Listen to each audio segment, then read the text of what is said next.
Chapter 1. A Bad Feeling. "Seriously, George?" I asked, setting my fork down with a clang. "Another photo?" "That one didn't capture just how smooth these mashed potatoes are," George said as she snapped yet another picture with the camera on her phone. I sighed as she scowled at her latest effort before lifting the phone again. I was starving and couldn't wait to eat, but George is one of my best friends, and I know her quirks well. When George is focused on something, she gets in a zone, becoming oblivious to anything other than her current obsession. I was just going to have to wait until she got a photo she was satisfied with. Next to me, Bess, my other best friend, and George's cousin, gave me a sympathetic smile. She knows how George gets, too. Finally, George looked up at us.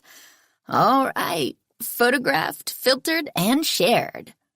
She held up the photo she'd posted. I couldn't argue with the results. The image was flawless, and the food looked delicious. "Sorry that took so long," George said through a mouthful of potato. "I wanted to do the food justice. When Hannah gets back, I'll show her how many likes it got. I keep telling her if she set up an Instagram account for her food, she'd get a huge following. She'd be a star." My frown softened. "That's actually really nice of you." Hannah Gruen's our housekeeper. She's been taking care of me and my dad since my mom died when I was 3. She was supposed to stay with me while Dad was away at a lawyers' conference in Washington, D.C., but her sister broke her leg, so Hannah had to hop on a last-minute flight to go and take care of her. When George and Bess found out, they were worried about me getting lonely, so they offered to come stay for a few days. The plan was to make it a real girls' weekend. Before she'd left, Hannah had whipped up some of our favorite foods: mashed potatoes for George, oven-fried chicken for Bess, and a tomato and mozzarella salad for me. "So what exactly is this conference your dad's at, Nancy?" Bess asked. "It happens every year. Lawyers from all around the country get together and talk about updates to certain laws. There are panels and speeches and George's phone buzzed loudly against the table, cutting me off. Without thinking, she reached for it and tapped the screen. I felt my stomach drop. The 3 of us had been so busy recently, we'd barely been able to spend any time together. George had been working overtime at the coffee cabin, saving up for a new laptop. Bess had started dating a new guy named Teddy, and I'd been wrapped up consulting with the River Heights PD on a case. I'm a detective. Usually I help find items that have been stolen or track down saboteurs, but sometimes the police ask me to provide a second pair of eyes on matters that are stumping them. This last one had been a doozy involving a car theft ring, and I had put in a lot of hours. That's why I'd really been looking forward to the 3 of us spending time with one another and catching up. But if the last 10 minutes had been anything to go by, George was going to be distracted by her phone the whole night. Besides, we had a rule about this. "No phones at the table, George," I reminded her. She pulled her hand back sheepishly. "I know. I'm sorry. I can't help it. It buzzes and I reach for it." "You're like one of Pavlov's dogs, George," Bess quipped. "What's that supposed to mean?" asked George, crossing her arms. "Pavlov did an experiment where he rang a bell every time he fed a group of dogs. Soon, they'd drool whenever they heard a bell. That's you when your phone buzzes." "Rude, but accurate," she admitted much more quietly. "Maybe I should lock your phone in my dad's safe," I suggested. George's eyes widened. "Well, if you lock up mine, you'll need to lock up Bess's, too. She's been sneaking texts with Teddy under the table since we sat down." I turned to Bess, eyebrow raised. She was bright red and could barely meet my gaze. Bess hates breaking the rules and is the politest, kindest person I've ever met. Still, it was clear from her expression that George was telling the truth. "I'm sorry," she said. "Our relationship is just so new.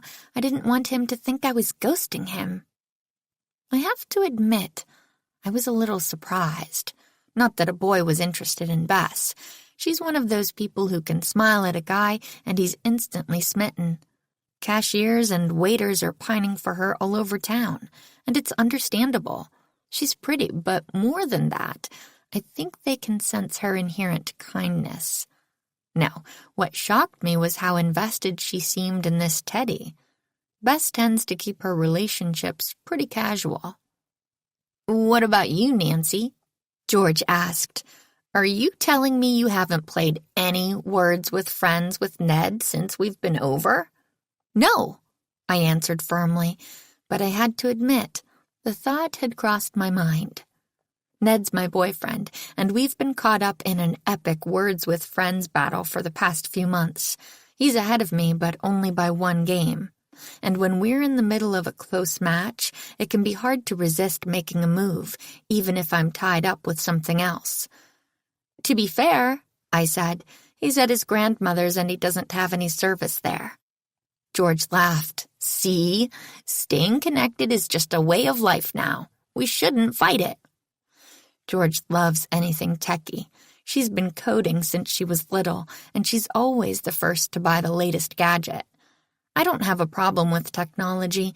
It's definitely helped me solve more than one case, but I don't love it the way George does. And while I can momentarily get as caught up in social media as the next person, I like to take a break from it every once in a while. "It's just that I really wanted tonight to be about us," I explained. "I've barely seen you two in ages. George, I'm sure you've had some memorable customers you want to vent about. And Bess, don't pretend that you don't want to tell us all about how great Teddy is." "I have been kind of bursting to tell you about him," Bess admitted. George leaned forward. "I don't know if the planets have been aligned in some weird way. You know I'm not into astrology stuff, but this week was a killer at work. But hearing about it isn't the same if we're all keeping one eye on our text messages or Instagram likes," I explained. "It's as if we're not really here." George and Bess both nodded. "You're right," Bess said. George handed me her phone. "You probably should lock this up." As soon as I had my fingers wrapped around the case, the phone buzzed in my hand. George made an exaggerated grimace. "Take it away, Nancy. It's killing me not to look." She slumped down in her seat, pretending to be dead. I giggled. "You're so ridiculous." Without hesitating, Bess handed me her phone, too. She has incredible self-control. "Really?" I asked. She nodded, though it looked like it pained her. "Wow, Teddy must be some guy," I said. "He's really nice," Bess replied, blushing. "And cute," George added. "Don't forget who introduced you." Bess shook her head. "I'll never forget, because you'll never let me." "Hang on 1 second. Let me put away our phones, and then I want to hear all about him." I ran down the hall to my dad's office and unlocked the safe. He'd never told me the combination, but I'd figured it out a long time ago based on a pattern I'd noticed in some of his other passwords. He likes to combine the numbers of dates that are significant to him. His phone password is my mom's birthday, plus their wedding anniversary. Once, when I was homesick and bored, I tried my birthday plus his on the safe's lock, and it had worked. People think being a detective is about finding clues, and that's a big part of it. But being good at recognizing patterns is key, and I'd learned pretty early on that people tend to be very consistent. I popped open the door and dropped the phones on top of our passports and other important papers, then locked it up again. The rest of the evening passed exactly how I'd hoped. Bess told us all about Teddy. By the time she was listing his astrological sign, Libra, favorite color, blue, and favorite ice cream flavor, a tie between cookies and cream and pistachio, George and I were doubled over, laughing at how enamored our best friend had become. Then George told us about the awful customers who'd come to the coffee cabin over the past week, and I cracked up at her impressions of a lady complaining that the coffee didn't taste organic. "What about you, Nancy? How's the car theft case going?" Bess asked. I was riding along with one of the officers when they pulled over one of the thieves." "Does that mean you were in a car chase?" George asked, bouncing up and down. I shook my head. The guy didn't even try to get away. He thought he had the perfect explanation for driving a car that wasn't his. "Let me guess," Bess said. "He was borrowing it from a friend?" "No, get this. He claimed he was reviewing cars for Car and Driver magazine." "But it would be so easy to prove he was lying," George said. I shrugged. Not everyone is a criminal mastermind.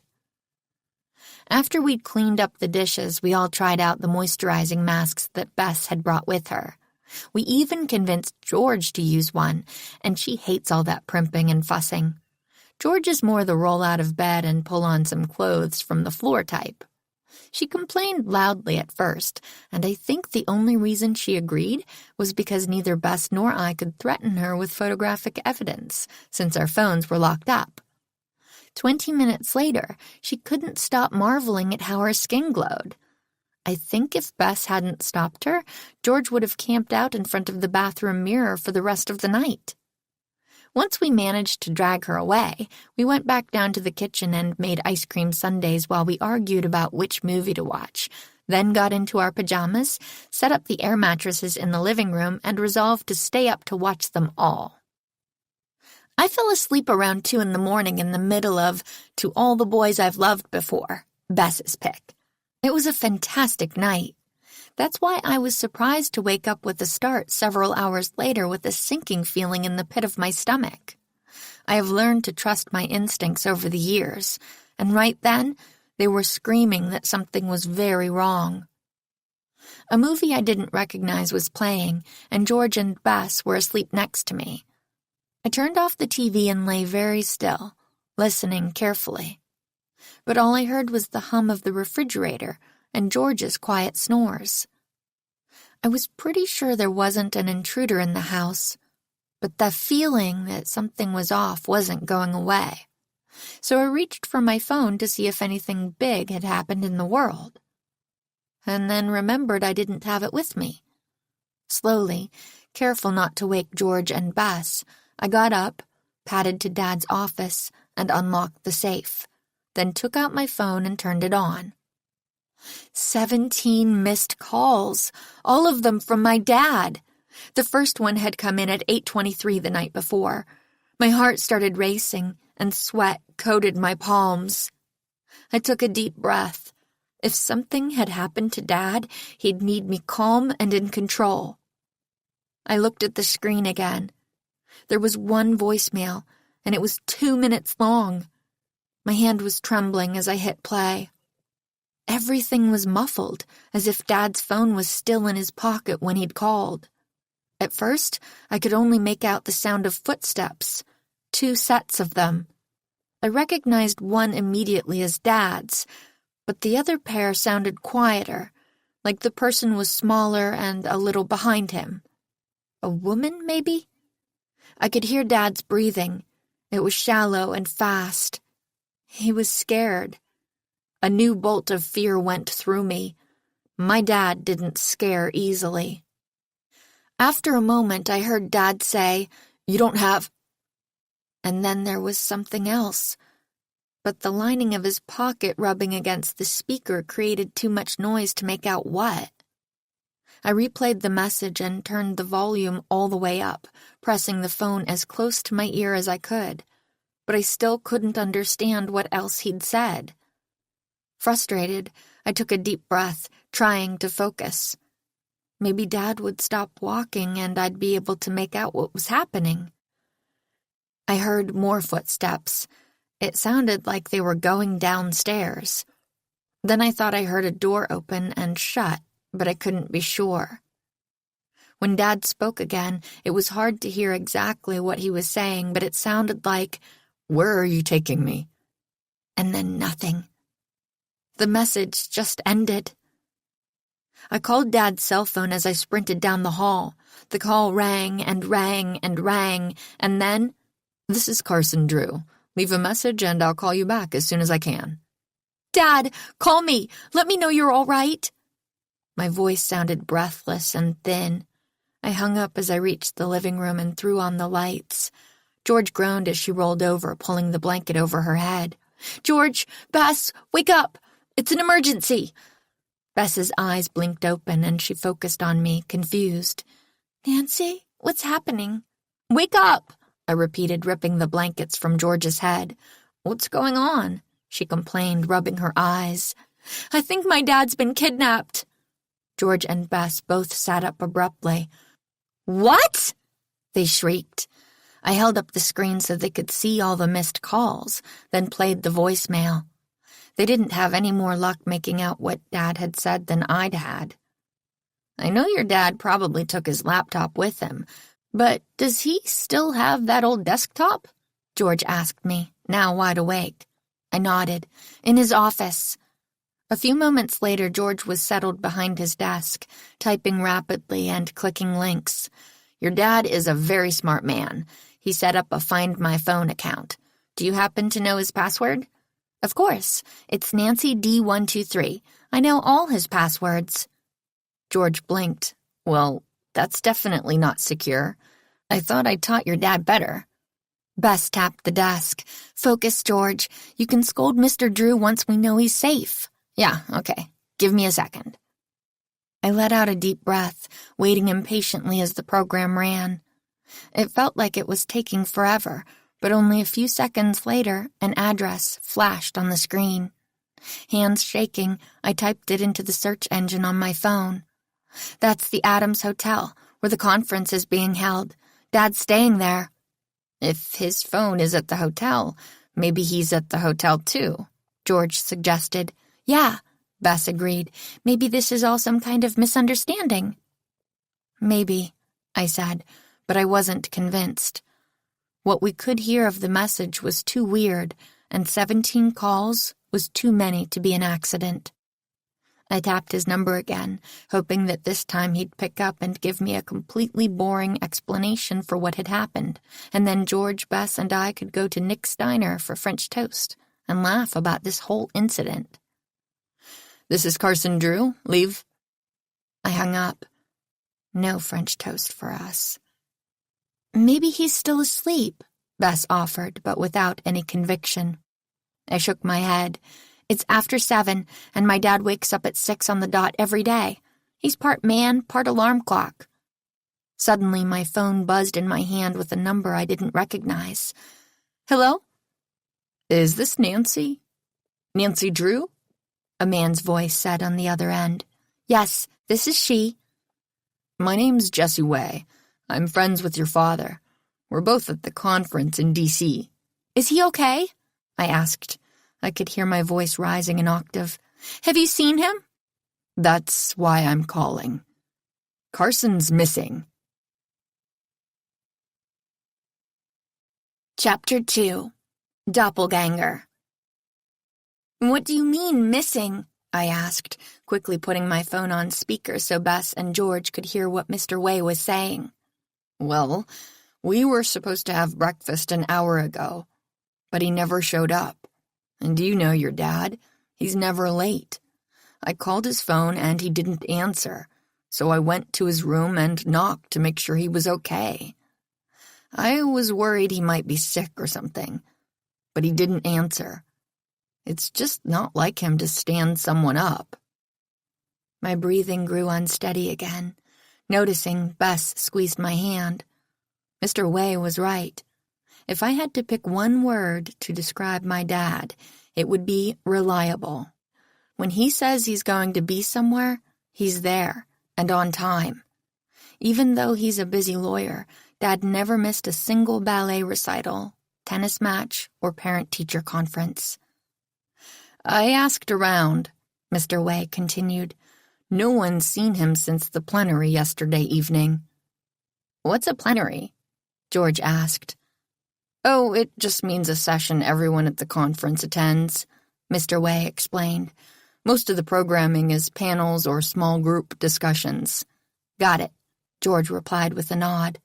"Anyway," Mr. Way continued, "I know Carson hasn't been missing long enough to go to the police, but your dad's so proud of your detective work, Nancy.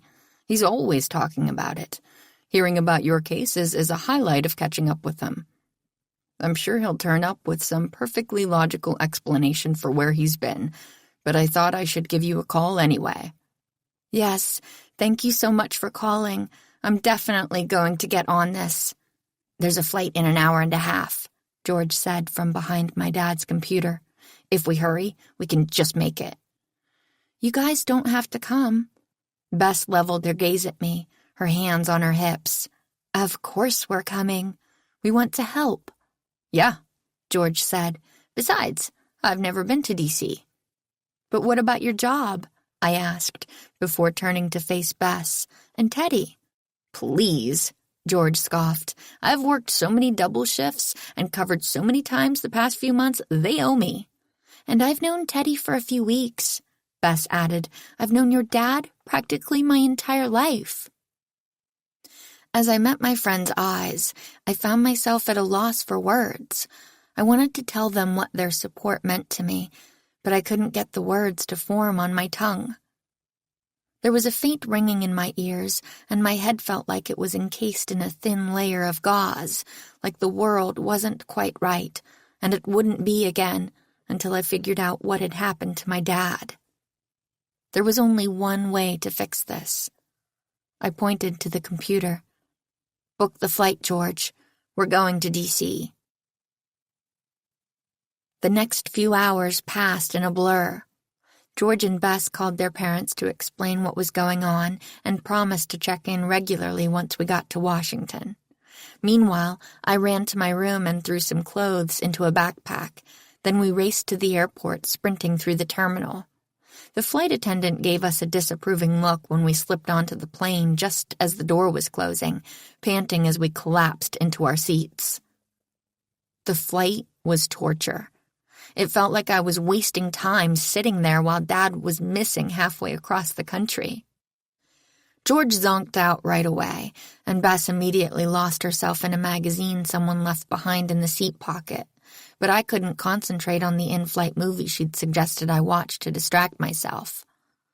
All that was left to do was wait as the plane hurtled through the air. After what felt like days, but was really only a few hours, we touched down at Washington's Dulles International Airport just after noon. Bess, George, and I ran through the airport and threw ourselves into the back of the first available taxi. When we reached the city, I stared out the window at the statues of national heroes and signs pointing toward landmarks and government buildings.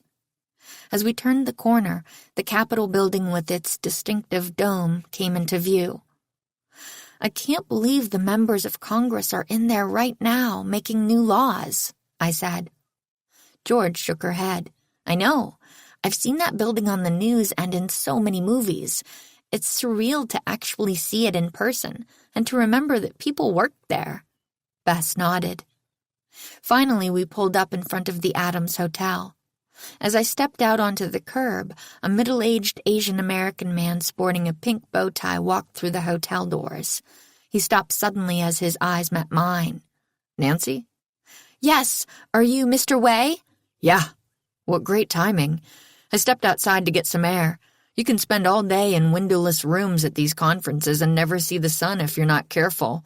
Anyway, I hope I didn't freak you out just now. I recognized you from the photo on the lock screen of your dad's phone." "I know that photo. I'm surprised you made the connection." Dad and I had taken the selfie when we hiked to the top of Mount Erskine on Salt Spring Island in British Columbia. We were both sweaty, and I was wearing an old baseball cap. "Well, there also aren't a lot of teenagers showing up at a hotel booked up for a lawyer's conference." I laughed, and then introduced George and Bess before we all headed into the hotel. The lobby was gorgeous. Beams of deep mahogany crisscrossed the ceiling, and maroon upholstered chairs and couches and potted plants were everywhere. The room was spacious but also felt cozy. I wondered whether senators had ever met in the hotel bar to cut backroom deals the night before a crucial vote, or if reporters got key sources to go on the record in those armchairs to snag their next big stories. "So, how do you want to start?" Mr. Way asked, jarring me from my thoughts. Can you walk me through the last time you saw my dad? Sure. Follow me. He led us toward the back of the hotel. Lots of people were milling around wearing business attire, badges hanging around their necks.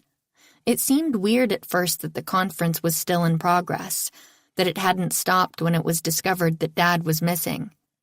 He should have been there chatting with other lawyers from around the country, comparing notes on recent Supreme Court decisions or the consequences of bills being debated in Congress.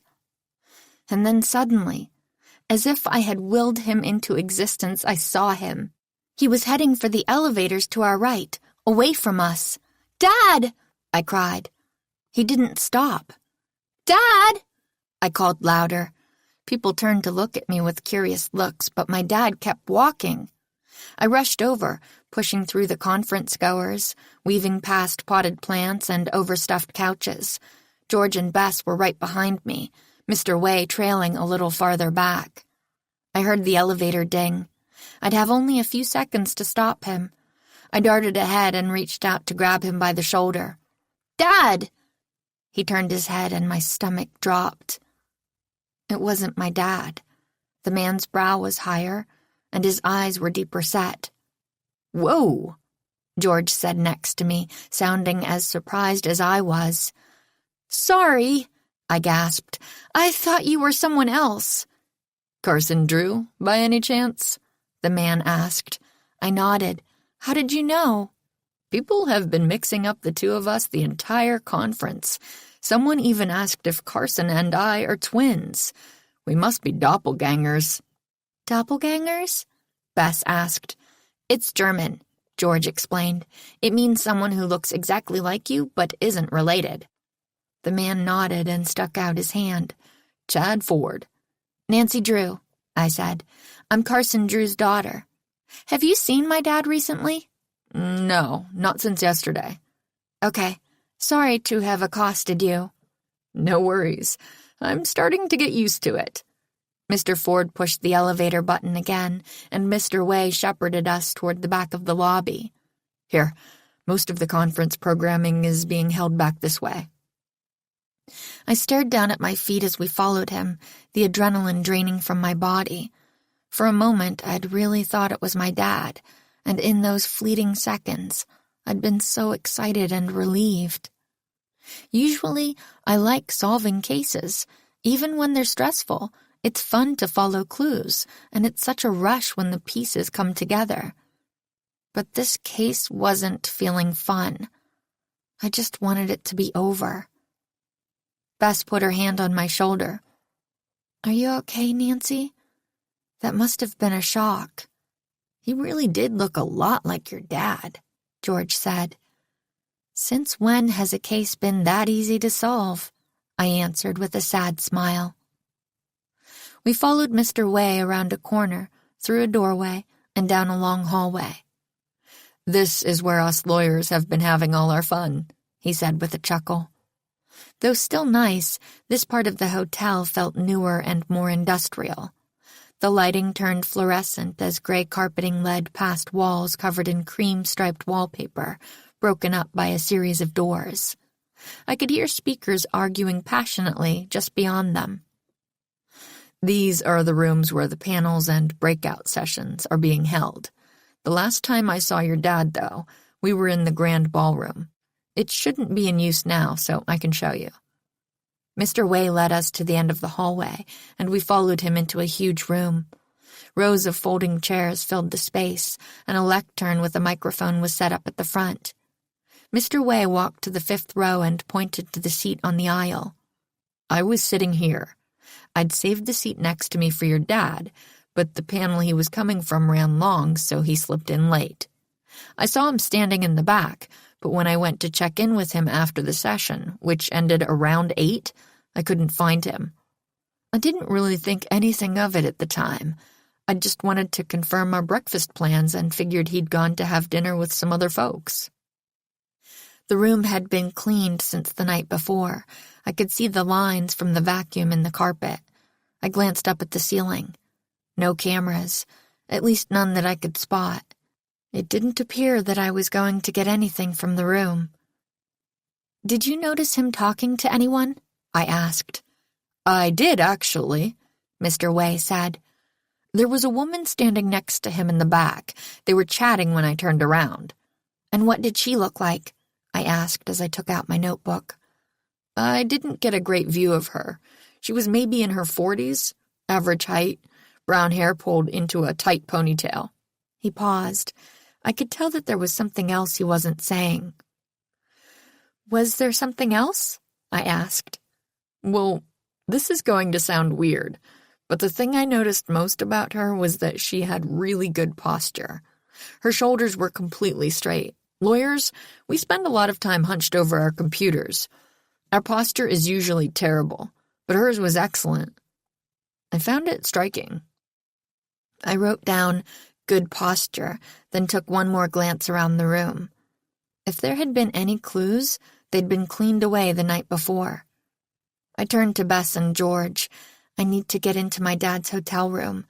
Maybe there's something useful there. As we headed back out to the lobby, Mr. Way ran into someone he knew, but before we parted ways, he told me to call him if I needed anything else. I eyed the front desk. How was I going to get a key to my dad's room? "What are you thinking, Nance?" Bess asked. "What's the angle this time? Are you going to be an undercover starlet? A location scout for a fashion magazine? Or you could go more low-key and try to pass yourself off as a building code inspector." I studied the woman behind the counter. She looked gruff and all business. "I think this time I'll go with the truth." George and Bess gave me skeptical looks. Well, a variation on the truth. I rolled the sleeves of my sweater down so they hung over my hands, then curved my shoulders and widened my eyes. George shook her head. "It's so weird how you can do that. You look at least 5 years younger." I grinned. "That's the idea," I said before slipping into line behind a woman with a sleek bob and well-tailored business suit, while George and Bess hung back and watched. "How can I help you, sweetie?" the receptionist asked as I approached the counter. Her name tag said Bertha. "Oh, hi," I said, raising my voice to sound young and uncertain. "I'm meeting my dad here for the weekend. He's at this conference, but then we're going to explore the Capitol. He's on a panel right now, but he told me to come to the front desk and get a key for his room. Carson Drew." "All right, what's the room number?" I arched my eyebrows up high onto my forehead as if I was terrified. Not sure. He forgot to tell me. I can text him, but I don't know if he's going to answer." "Go ahead and try, sweetheart. I need the room number to give you a key. It's company policy." "Okay." I pretended to text my dad, but sent a message to Mr. Way instead. Luckily, he answered right away. "Room 1227. I promptly relayed the information to Bertha. She tapped a few keys, and then a crease formed between her eyebrows. Something wasn't right. "What? What is it?" "Carson Drew checked out last night."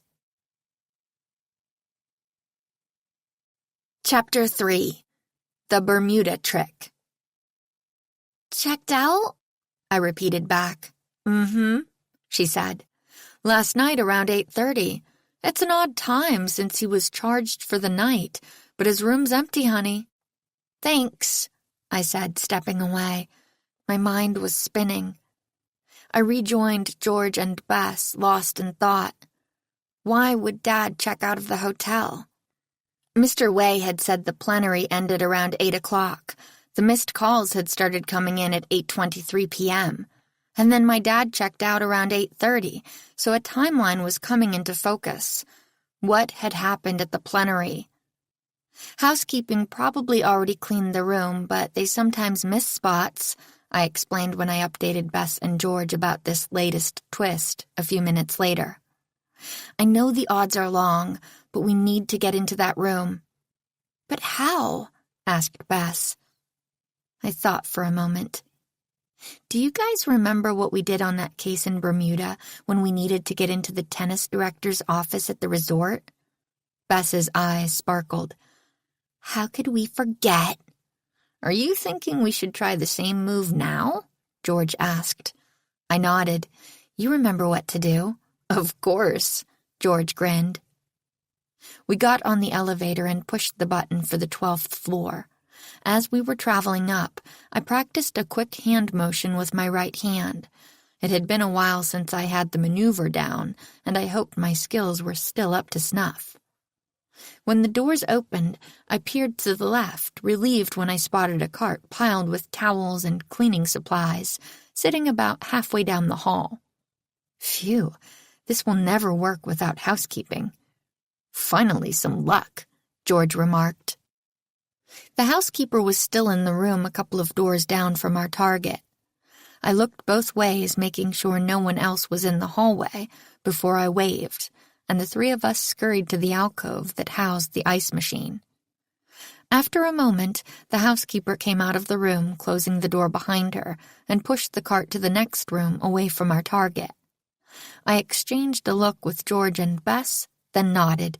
It was go time. We strode from the alcove and crossed the hallway shoulder to shoulder. I was on the far right, the same side as the cart, George took the middle, and Bess kept to the left as we hurried toward the housekeeper. I can't believe you forgot the tickets. We're never going to make it back before they start, I snapped, glaring at George. I already said I was sorry, she spat back. Maybe if I didn't have to keep track of everything on this trip and you two pitched in once in a while, I would have seen them on the desk and remembered to grab them. That's not fair, Bess whined. No one asked you to plan everything. You barrel ahead without ever consulting us, and now you're blaming us for messing up? This happens on every trip, Jane, and I'm sick of it. Me too, I said, purposely stumbling into the housekeeper as we passed, making sure that I bumped into her hard enough that she'd have to take a step back. With my right hand, I swiped the key card clipped to her uniform with a rubber lanyard. Most housekeepers carry a master key that opens every room in the hotel. I assumed this hotel was no different. I am so sorry, I exclaimed as I slipped the key into my pocket. The woman looked surprised and maybe a little annoyed, but said nothing. Watch where you're going, George scolded me.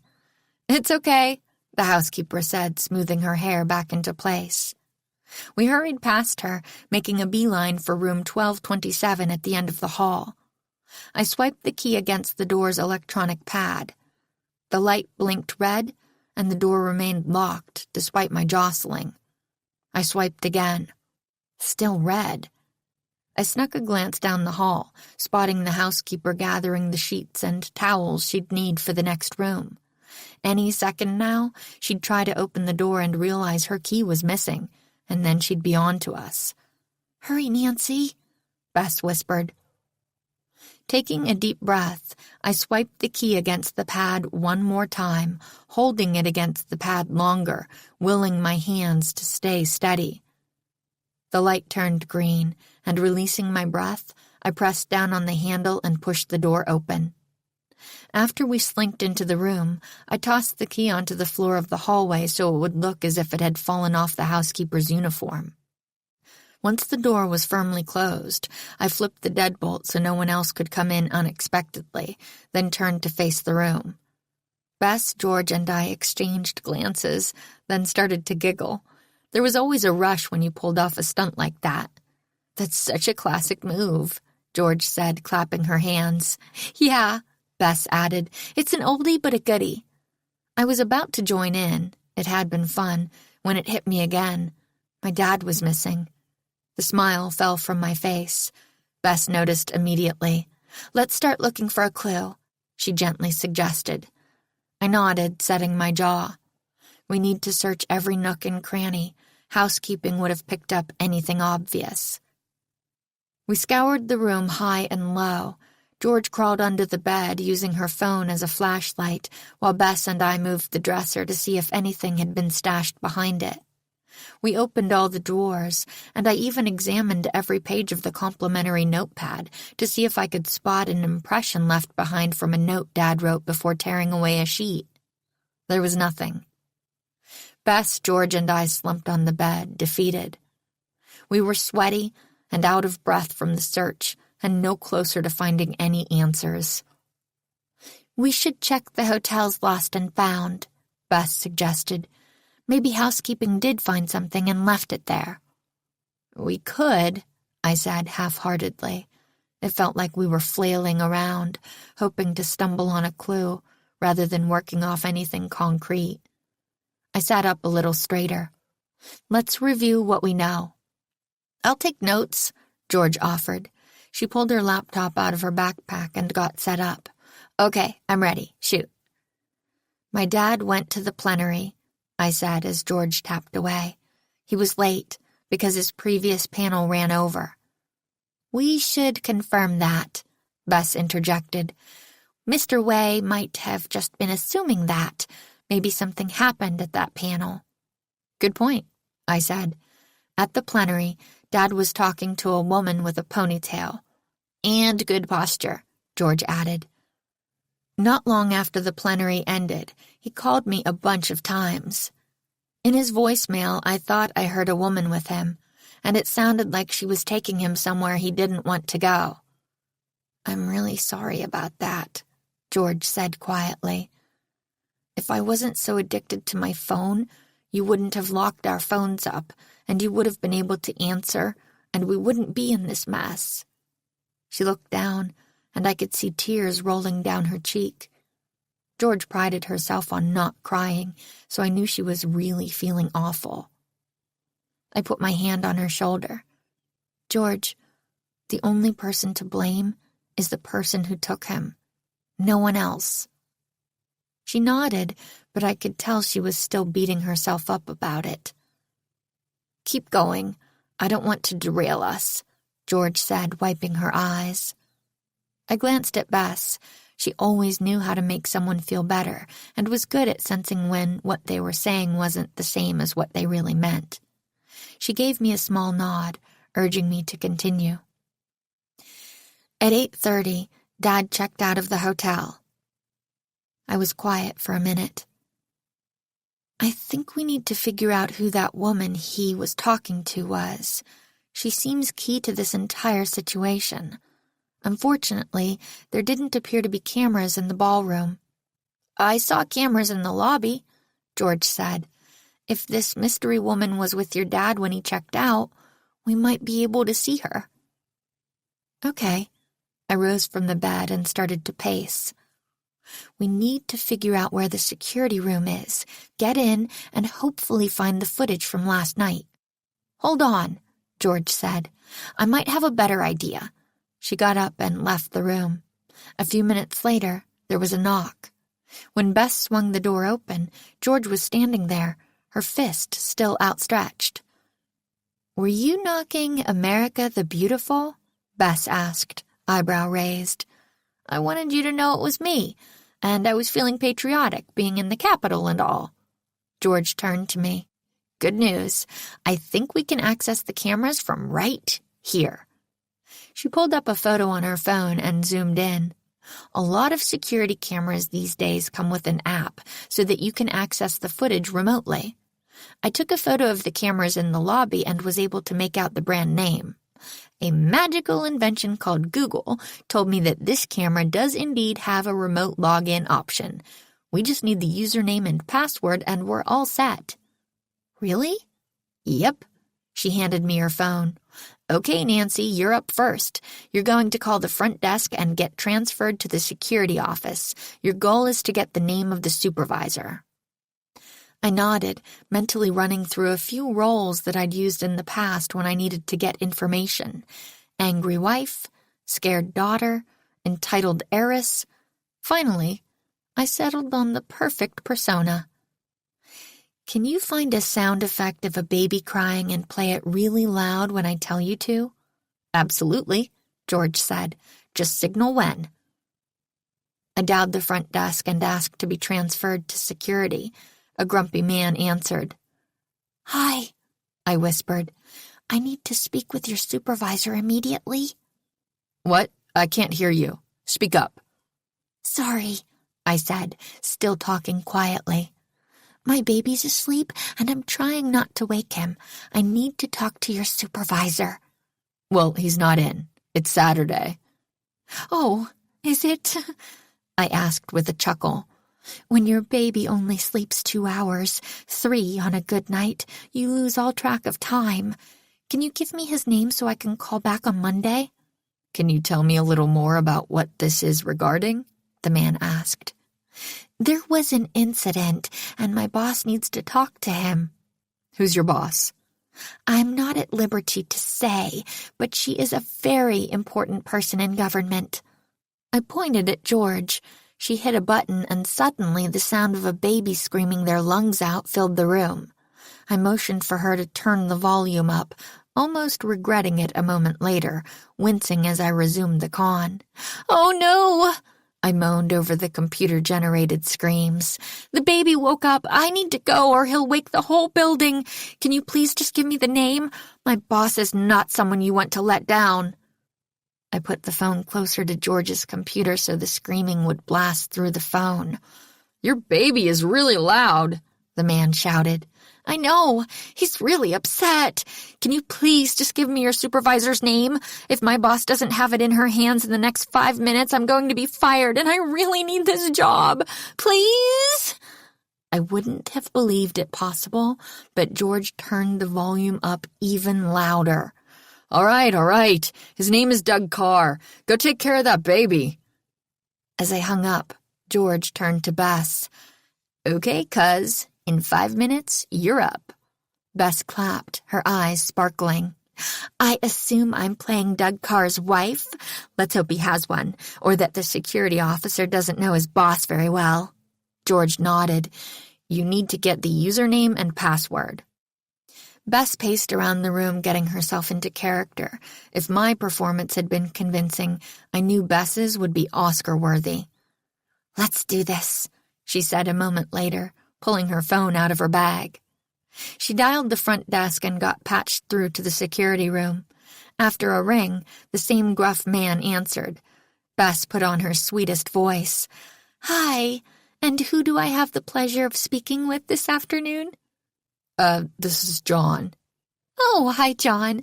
I'm glad it's you. Doug speaks so highly of you." "He does?" John sounded surprised. "I always thought he didn't like me."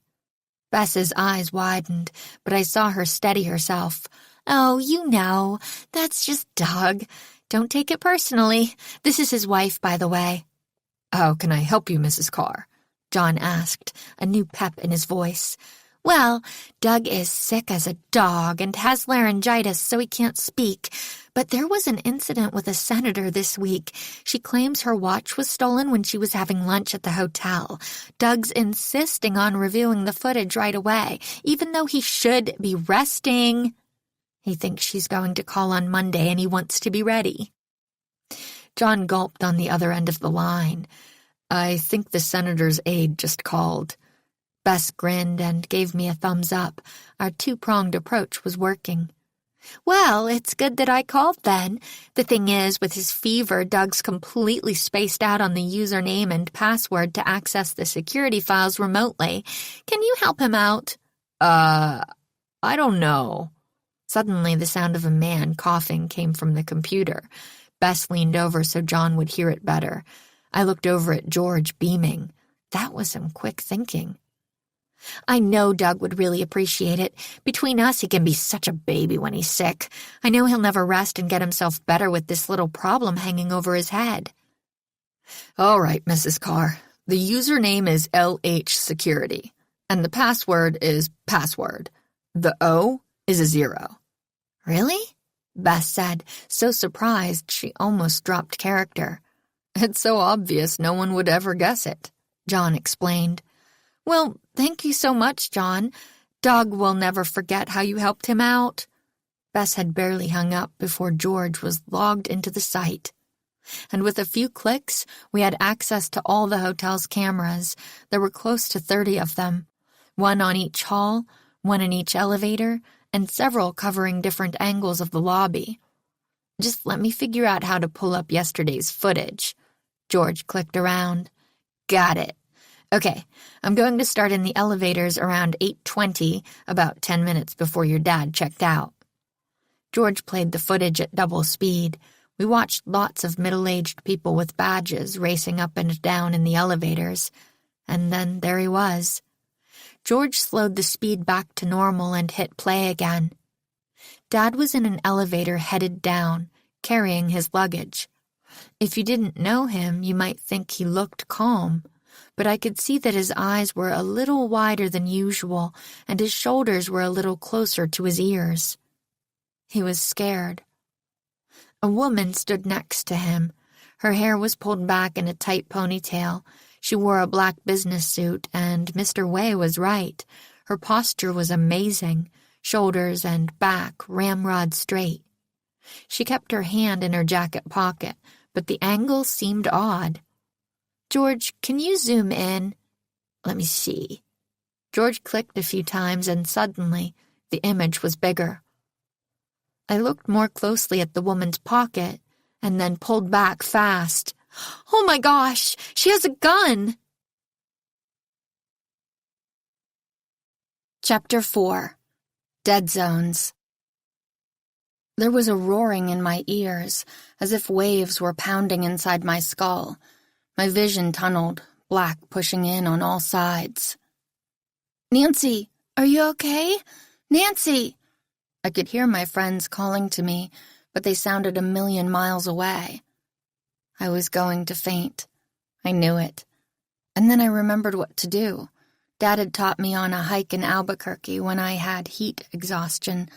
I put my head between my knees, allowing the blood to return. A few moments later, I felt better. My vision cleared and the roaring in my ears faded. When I slowly lifted my head, Bess was standing in front of me holding a glass of water. "Thanks," I said, trying not to go red.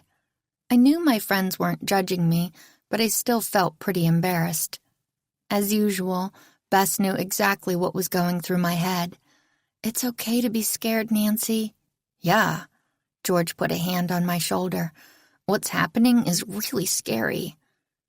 "If you try to fight those emotions, they'll just come back even stronger," said Bess. "I usually think Bess is a little mushy with all her feelings talk," George said with a nod, "but she's right about this." "I know. Dad needs me, though, and I can't let my feelings get in the way." "Look," Bess said, shifting a little closer. "Being brave isn't about not being scared. It's about doing what you need to do even when you are scared." "You're right." I closed my eyes and took a deep breath. "Hit play. I can do this." I downed the rest of the water and set the glass on the bedside table with a definitive thunk. George restarted the footage, and we watched my dad and the woman ride down the elevator. It felt like it took forever. My heart was racing, and I carefully avoided looking at the outline of the gun in her pocket. We didn't have time for me to freak out again. The elevator door opened, and my dad and the woman exited and approached the reception desk, where my dad presumably checked out. When he was finished, they both turned from the desk and took a few steps, leaving the frame of the screen labeled Camera 3. I looked at Camera 4, where I assumed they would show up next, but they weren't there. I scanned the rest of the windows covering the lobby, but I didn't see my dad or the mysterious woman on any of them. Where'd they go? George looked equally confused. "Hang on," she said. "We must have missed them. I'll rewind." We watched again as Dad and the woman turned, took a few steps away from the reception desk, and then again disappeared. "What's going on?" Bess asked. Frowning, George clicked a few times, tapped out something on the keyboard, then dragged around the image on the screen. "There must be a dead zone in the lobby, a place that none of the cameras cover. I'm sure they'll pop up in a few seconds." We watched, scanning the camera feeds. We saw Mr. Way and another man walk through the lobby. We saw Chad Ford talking to a woman near the water cooler. We saw tons of lawyers with badges coming in and out of the lobby, but none of them were my dad or the woman.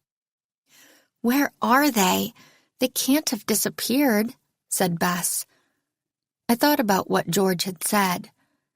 What if there was more than one dead zone, and our mystery woman knew how to navigate them so she could move through the hotel undetected? George bobbed her head. That's definitely possible. But Bess wasn't as convinced. To plot that out would take a lot of work. I nodded. It would mean this was planned, that this woman came to this hotel specifically to kidnap my dad. I don't see another explanation, George said, meeting my eyes.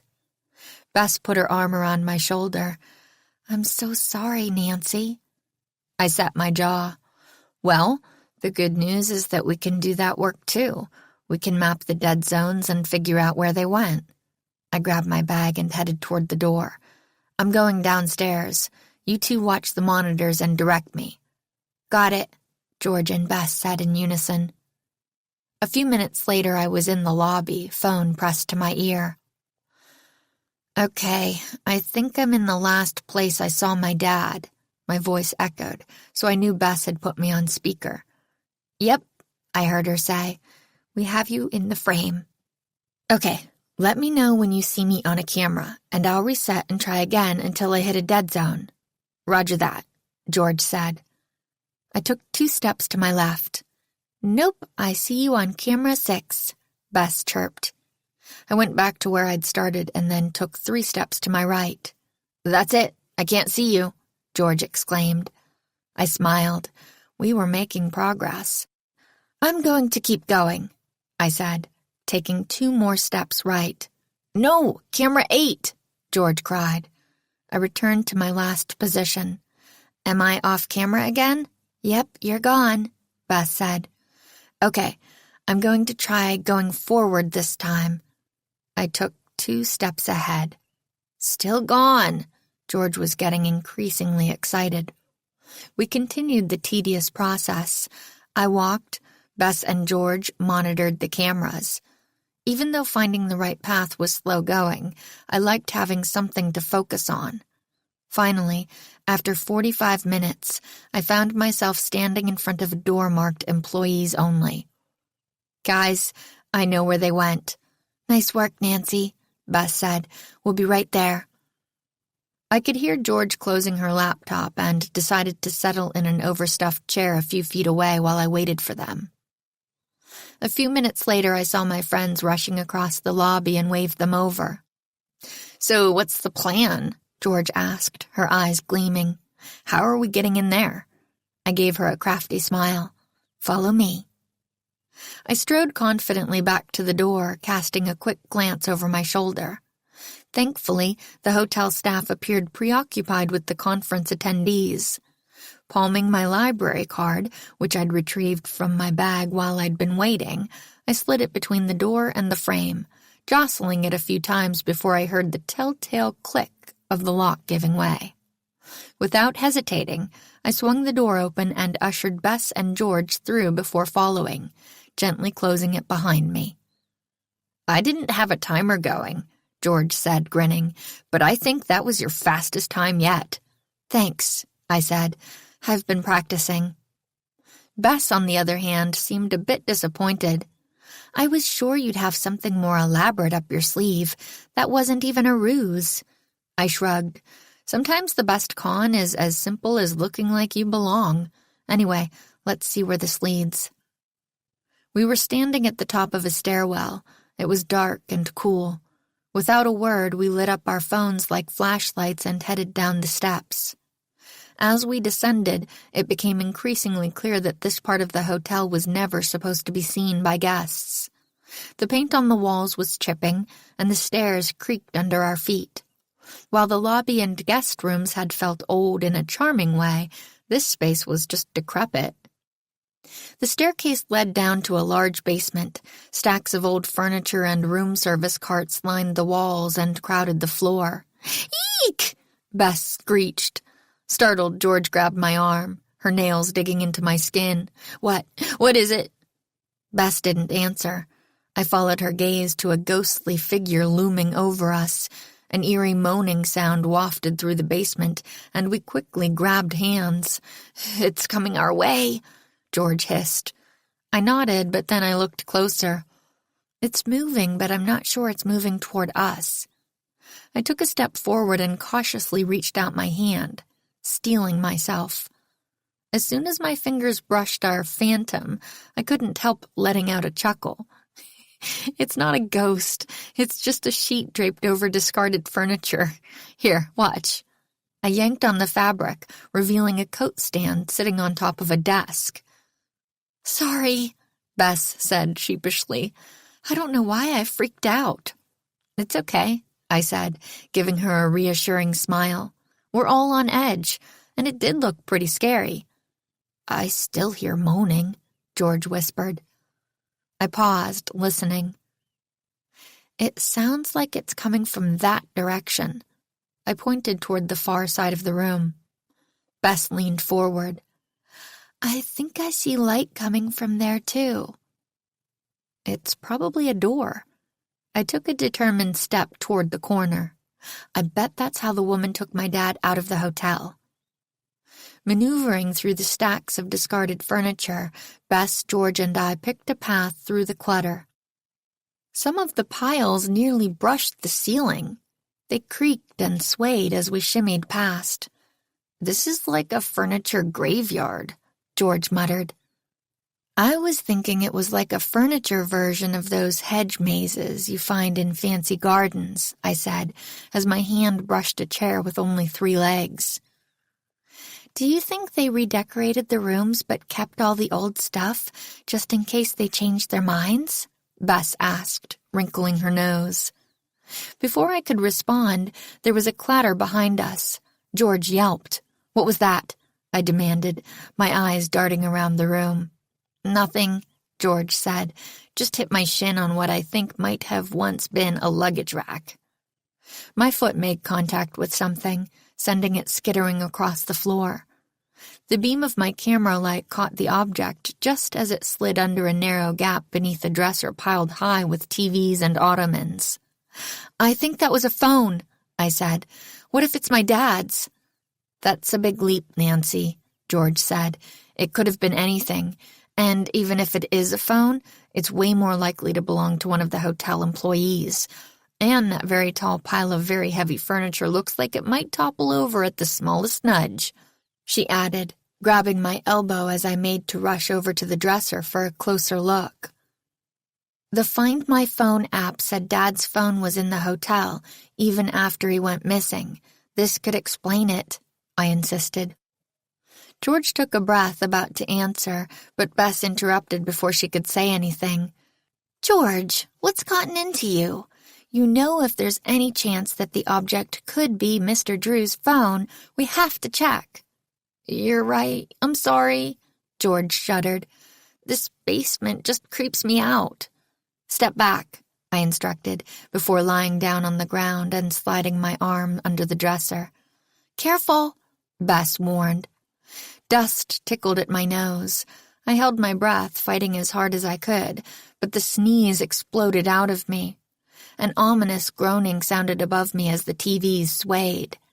I heard Bess gasp, and I clenched my eyes shut, sure that the junk pile was about to come crashing down on my back.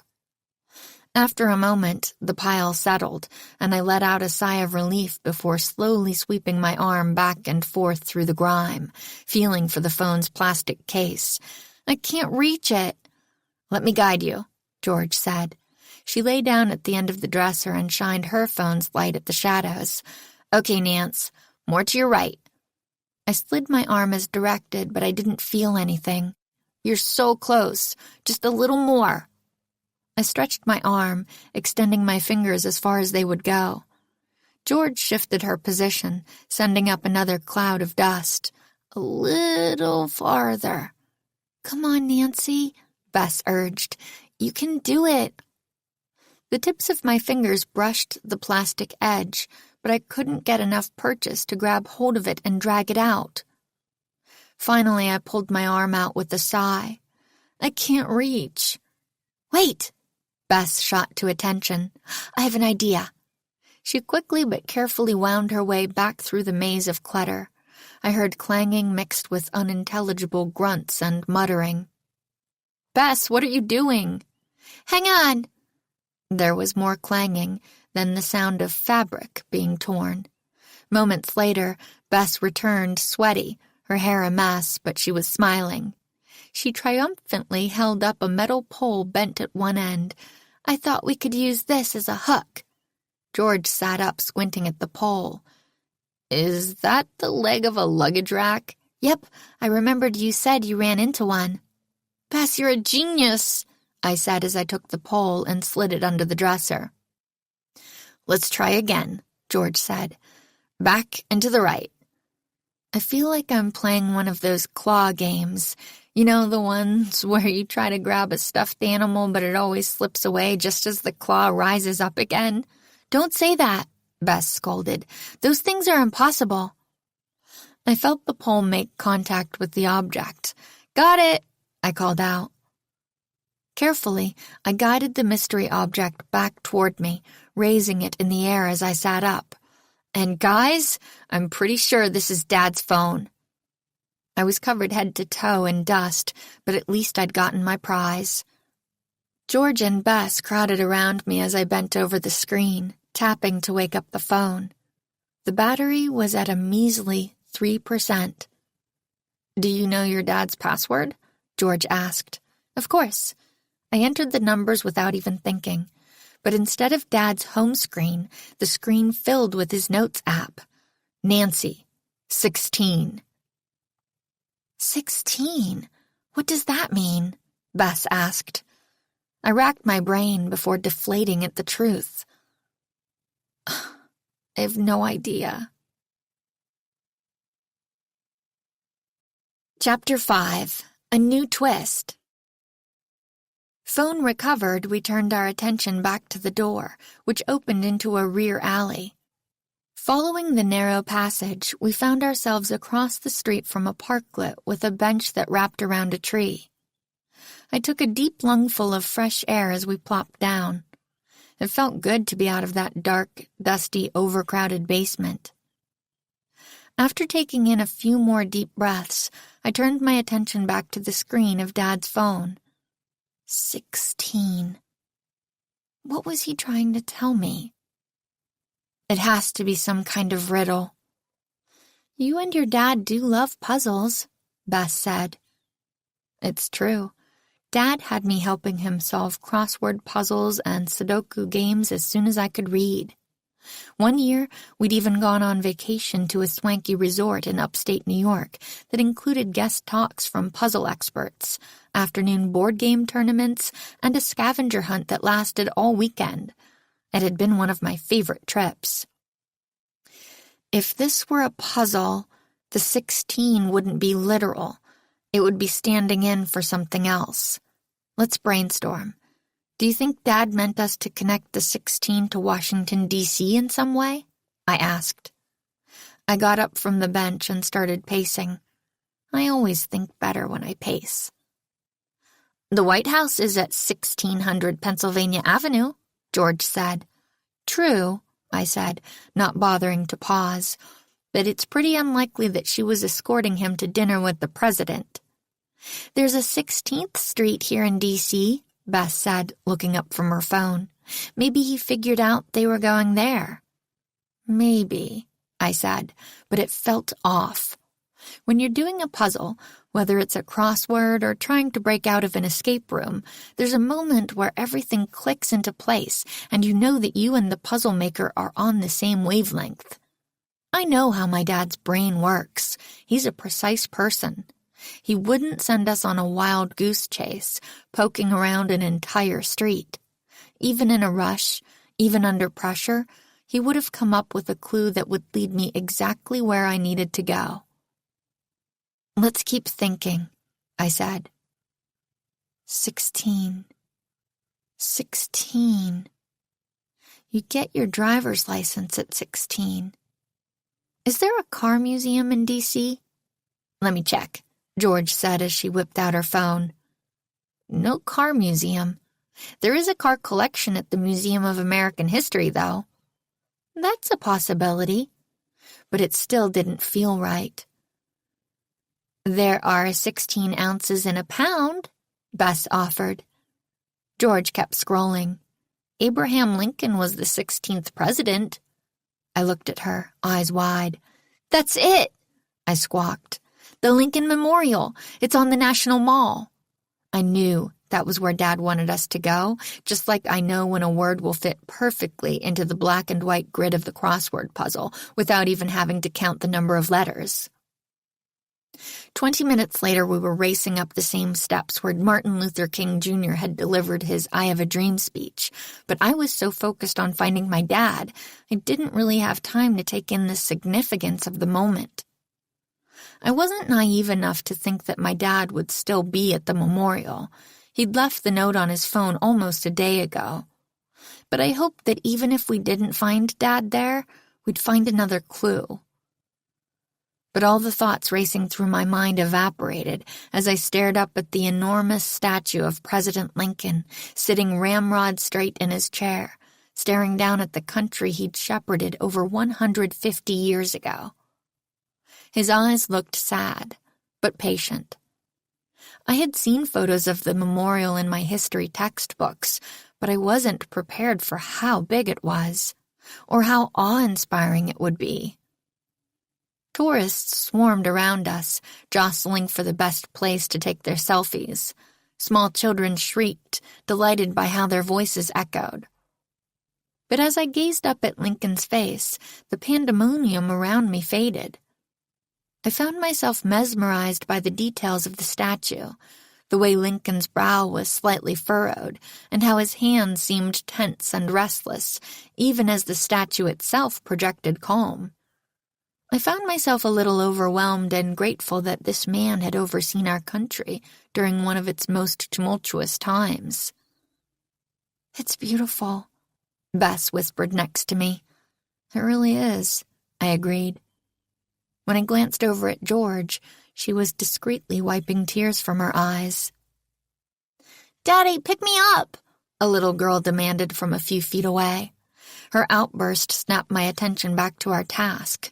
I hadn't come to the memorial to think about the country or to admire the architecture.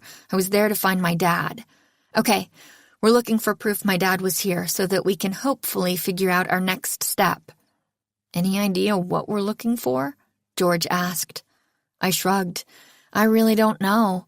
Anything that seems out of the ordinary? I'm hoping that whatever it is, I'll know it when I see it." I took in the awesome scope of the memorial again, feeling momentarily overwhelmed. "George, you search the left side. Bess, you take the middle, and I'll take the right. Text if you spot anything." I headed to the back right corner of the building and walked along the wall, keeping my eyes trained on the ground. I could tell people around me thought I was acting a little strange, but in that moment I didn't care. My plan was to work my section methodically, walking up and down in a grid pattern and hoping something would jump out at me. After a few minutes, I stole a look across the way and saw that Bess and George had each had a similar idea and were walking their own grids. I smiled. I was so grateful to have them with me. After my third turn, all I'd found were ice cream wrappers and water bottles, and I was starting to lose hope. The memorial was probably cleaned regularly, so if Dad had even left a clue, it probably would have been swept up or wiped away long before I got there. But if there was even the slightest chance of finding something, I had to keep looking. As I squared my shoulders for another pass, out of the corner of my eye, I spotted something flashing. A gold object had been wedged into the wall opposite me in the gap where the wall met the floor. Abandoning the search plan, I rushed over, heart racing as I prodded at the spot. After a few careful pokes, the item dropped from the crack, landing in my palm. I gasped as I took in the gold tie pin I'd given Dad for his birthday, a small circle, about the size of a dime, engraved with Dad's initials. "He was here!" I yelped louder than I meant to, my voice echoing off the marble. Everyone nearby turned to look. I felt my cheeks go pink, but I was too happy to care. Bess and George jogged over, and I held out the tie pin. "I'm so relieved," George said. "All I managed to spot was food wrappers. I can't believe people litter in a place like this. Bess made a face. It's disgusting. What's our next move, Nancy? George asked. I looked around. It was a good question. We knew my dad had been here, but then what? Where had he gone? I studied the pin just in case Dad had left another hint, like his note on the phone, but there was nothing. My stomach sank in disappointment. That's it? George asked. I mean, I guess now we have proof that Mr. Drew was here, but it's kind of a dead end. The way she emphasized the last sentence reminded me of lonely-looking graffiti on a park bench or overpass. So-and-so was here. Okay, so what now? Bess asked, furrowing her brow.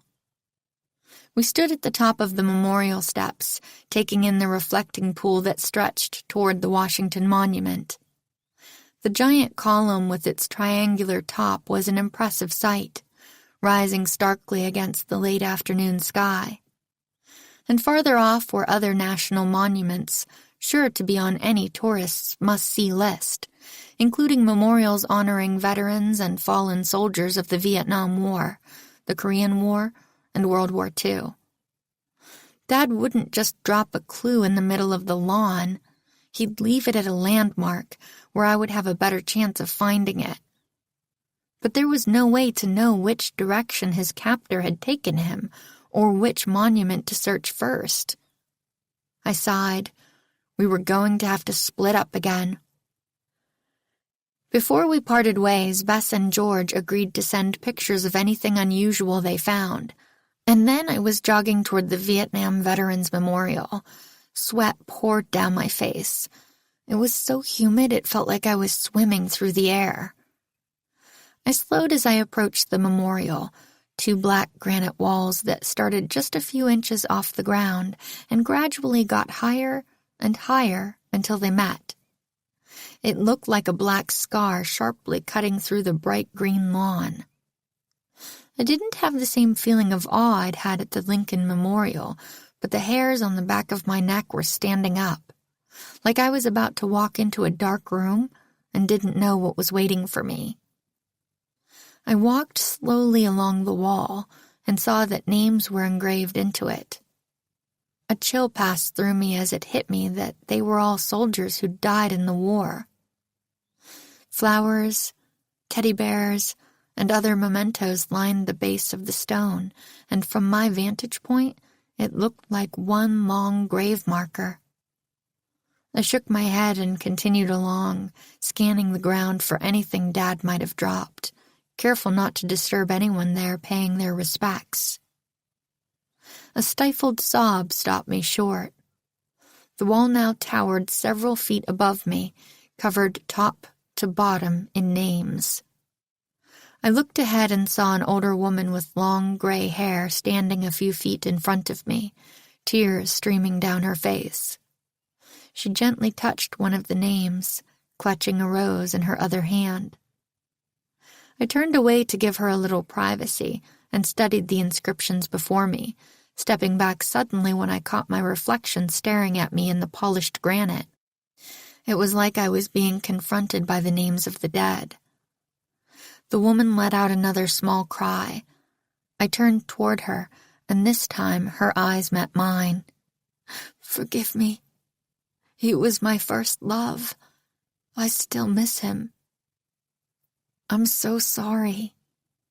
I couldn't imagine losing Ned. We spent a lot of time apart, but I always knew I'd see him in a few days or weeks at most. My phone buzzed. George had texted Bess and me a photo of a button following a string of question marks. I expanded the image for a closer look, then huffed in frustration. There was nothing special about it. It was just a plain white button. Sure, it could have come from one of Dad's dress shirts, but it could have belonged to a million other people, too. I sent back a shrugging emoji, then returned my attention to the woman, giving her a sad smile before I continued to make my way down the wall.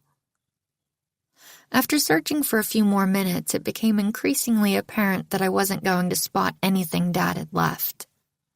And as I stared out at the perfectly manicured lawn that stretched before the walls, it struck me that there wasn't much that he could have left.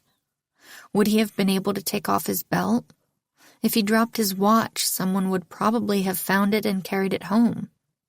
We'd been incredibly lucky to find his phone and his tie pin, but at some point, our luck would run out. We needed a new plan. My stomach rumbled. All I'd eaten during the day was a small bag of pretzels on the plane.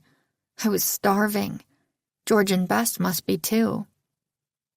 As the sun dipped behind the trees, I texted my friends to announce I was calling the search off and to meet me back at the Lincoln Memorial. I found them sitting on the steps looking like they'd just run a marathon. Bess's hair, usually perfectly styled, hung limp, wet with sweat. George's cheeks were bright pink, and her eyes were glassy. I didn't even want to know what I looked like. "First things first," I declared. "We need food." "Yes," George groaned. "I think I can feel my stomach eating itself." "Stop being so dramatic, George," Bess scolded. "I saw a diner a couple of blocks from our hotel on our way in from the airport. Should we try there?" "I don't care where we go, as long as they serve big portions," George said, slumping down. 45 minutes later, we were sitting in a booth enjoying high-quality air conditioning and good old American grease. We hadn't said so much as a word to one another once our meals arrived. We were too busy shoveling food into our mouths. "What's the plan for tomorrow?" George asked as she cut off another huge bite of pancake. She'd insisted that since it was her first meal of the day, it needed to be breakfast. "We go back to basics," I said after wiping my mouth. "We only talk to Mr. Way. We should interview the hotel staff." The woman from the video had to have spent some time in the hotel if she knew where the camera dead zones are. Maybe someone saw something. "We could also talk to more of the conference attendees," Bess suggested. "Find out what happened in that panel before the plenary." "That's a lot of people to talk to. We'll probably need to divide and conquer," George said. It felt good to have a plan. After we finished our meal, we headed back to the hotel. I booked us a room, and we piled onto the king-size bed, barely making it to 9 before we all agreed it was time to turn in. But even though I was exhausted, I couldn't really sleep. Every time I closed my eyes, I saw the surveillance footage from the elevator and the outline of the gun pointed at my dad. Sometime after 4, I drifted off to sleep. The next morning I was in the lobby, grabbing a 3rd cup of coffee from the breakfast buffet, while George and Bess finished getting ready in the room when my phone rang. I didn't recognize the number, but the caller ID said it was a Baltimore area code. I wasn't exactly sure how far that was from D.C., but I knew Maryland bordered the district, so it couldn't be too far. "Hello?" There was a pause. I could hear breathing on the other end of the line. "Hello?" I repeated. "Is this Nancy Drew?" a woman's voice finally said. "Yes." "I'm with your father." My jaw dropped. "What? Where? Who are you?" "I'll text you the address." And with that, she hung up. I called back immediately, but it went straight to voicemail. A few seconds later, a text message came in. 509 North Oxford Avenue, Baltimore. I called George and Bess and quickly caught them up. A few minutes later, we were in a rideshare heading to Baltimore. It took about an hour to get there. My heart was thundering the entire time. I should have demanded that the woman prove what she was saying, and that my dad was safe. I should have asked her to send a photo, but the whole call had happened so fast. As we drove through Baltimore, the neighborhoods changed a lot. Some were run down with boarded-up houses and closed stores. Others had brightly painted houses and trendy cafes full of hipsters in fedoras. The driver turned off a commercial strip onto a tree-lined street with narrow brick houses that abutted one another. "What's the deal with these houses?" George asked the driver. My friends and I sometimes seem to share the same brain. Oh, those are called row houses. Baltimore is known for them. The city grew really fast, so one builder would just build a whole block at a time. George held up her phone and started snapping pictures. They're so cool. These shots will look great on my Instagram. The driver pulled over. Okay, here you are. I'd given him an address around the corner so that we could suss out the location. As we got out of the car, George brought up a map on her phone. The house should be about halfway down that block on the right. A couple of houses away, I stopped, pointing at a car parked across from the place we were looking for. You guys should hide there, just in case. I'm going to see if I can peek through the window and get a read on the situation before I ring the doorbell. If anything goes wrong, call the police. I don't think you should go by yourself, Nancy, Bess said, her concern clear. Yeah, George agreed. You're talking about confronting a kidnapper who we know has a gun. This isn't safe. That's why I want you guys to keep a lookout and be my backup. The fewer people in danger, the better. George and Bess exchanged a worried look. I trust you two to watch my back. I know I can rely on you if anything bad happens. Okay, Bess finally agreed. She and George crouched behind the car's bumper, and I took a deep breath before creeping up to the house. Standing on my tiptoes, I looked through a small window at the top of the front door. I could just see into the dining room. Dad was sitting at a table. He looked tired but didn't appear injured. Across from him, I saw the same woman from the security footage. Her hands were twitching, and her eyes never seemed to stay focused in one place for more than a few seconds. The gun we'd seen in her jacket pocket was now sitting in front of her on the table, and though she wasn't threatening Dad at the moment, it was still too close for comfort. I wish there was a way I could get Dad's attention without alerting his captor.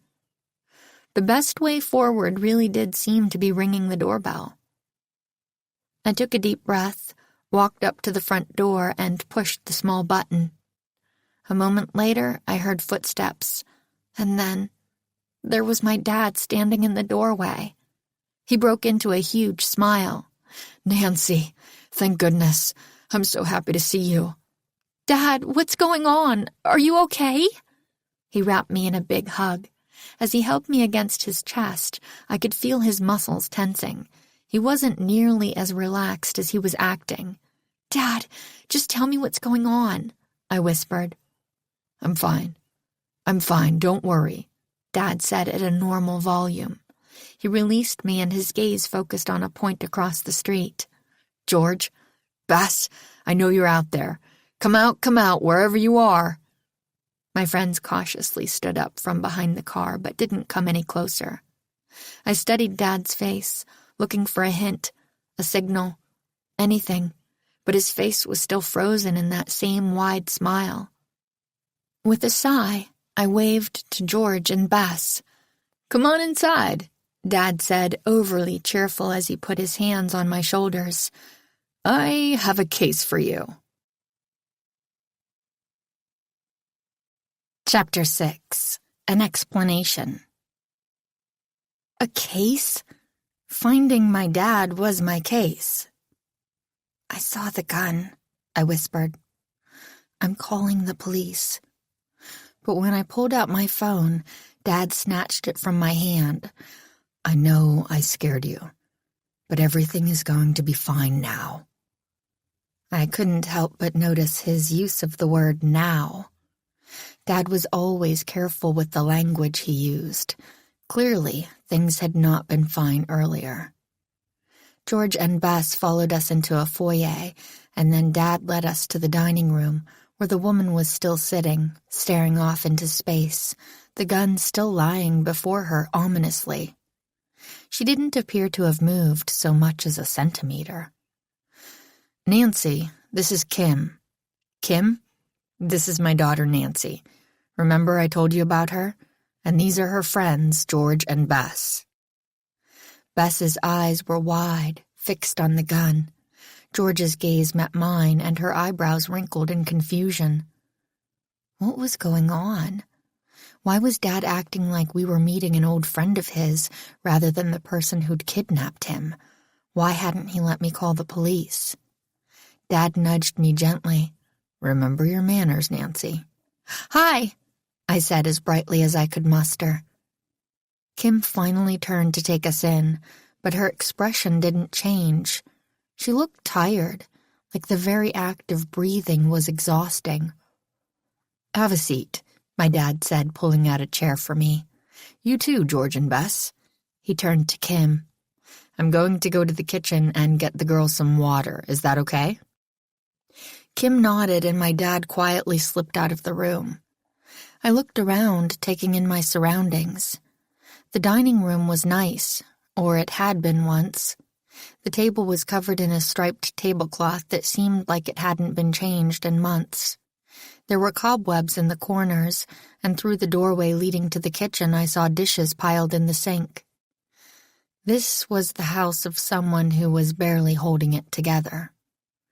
Kim seemed broken, like something terrible had happened to her. Dad returned and handed glasses around before cautiously turning back to Kim. Should we fill the girls in on how I ended up in your company? Kim nodded, but remained silent. After a moment, Dad cast her a sympathetic look, then cleared his throat. 2 nights ago, there was a little mix-up. Kim approached me at the plenary. I noticed how carefully Dad emphasized approached. Threatening someone with a gun was a little more aggressive than the word implied. I could tell he was being careful not to upset Kim, so I decided the smart thing to do would be to follow his lead. You see, Kim was under the impression that I was someone else, he continued. I looked up sharply. Now things were making a little more sense. Did you think he was Chad Ford? I asked, recalling the man in the lobby who had looked so much like my dad. Oh, you met Chad? Dad asked. George started bouncing in her seat. Nancy thought he was you. We all did, Bess added. Dad reached over and patted Kim on the arm. See? I told you it was nothing to be embarrassed about. She nodded and even managed a small smile. Did Chad tell you what he does? Dad asked. I shook my head. He's a prosecutor here in Baltimore.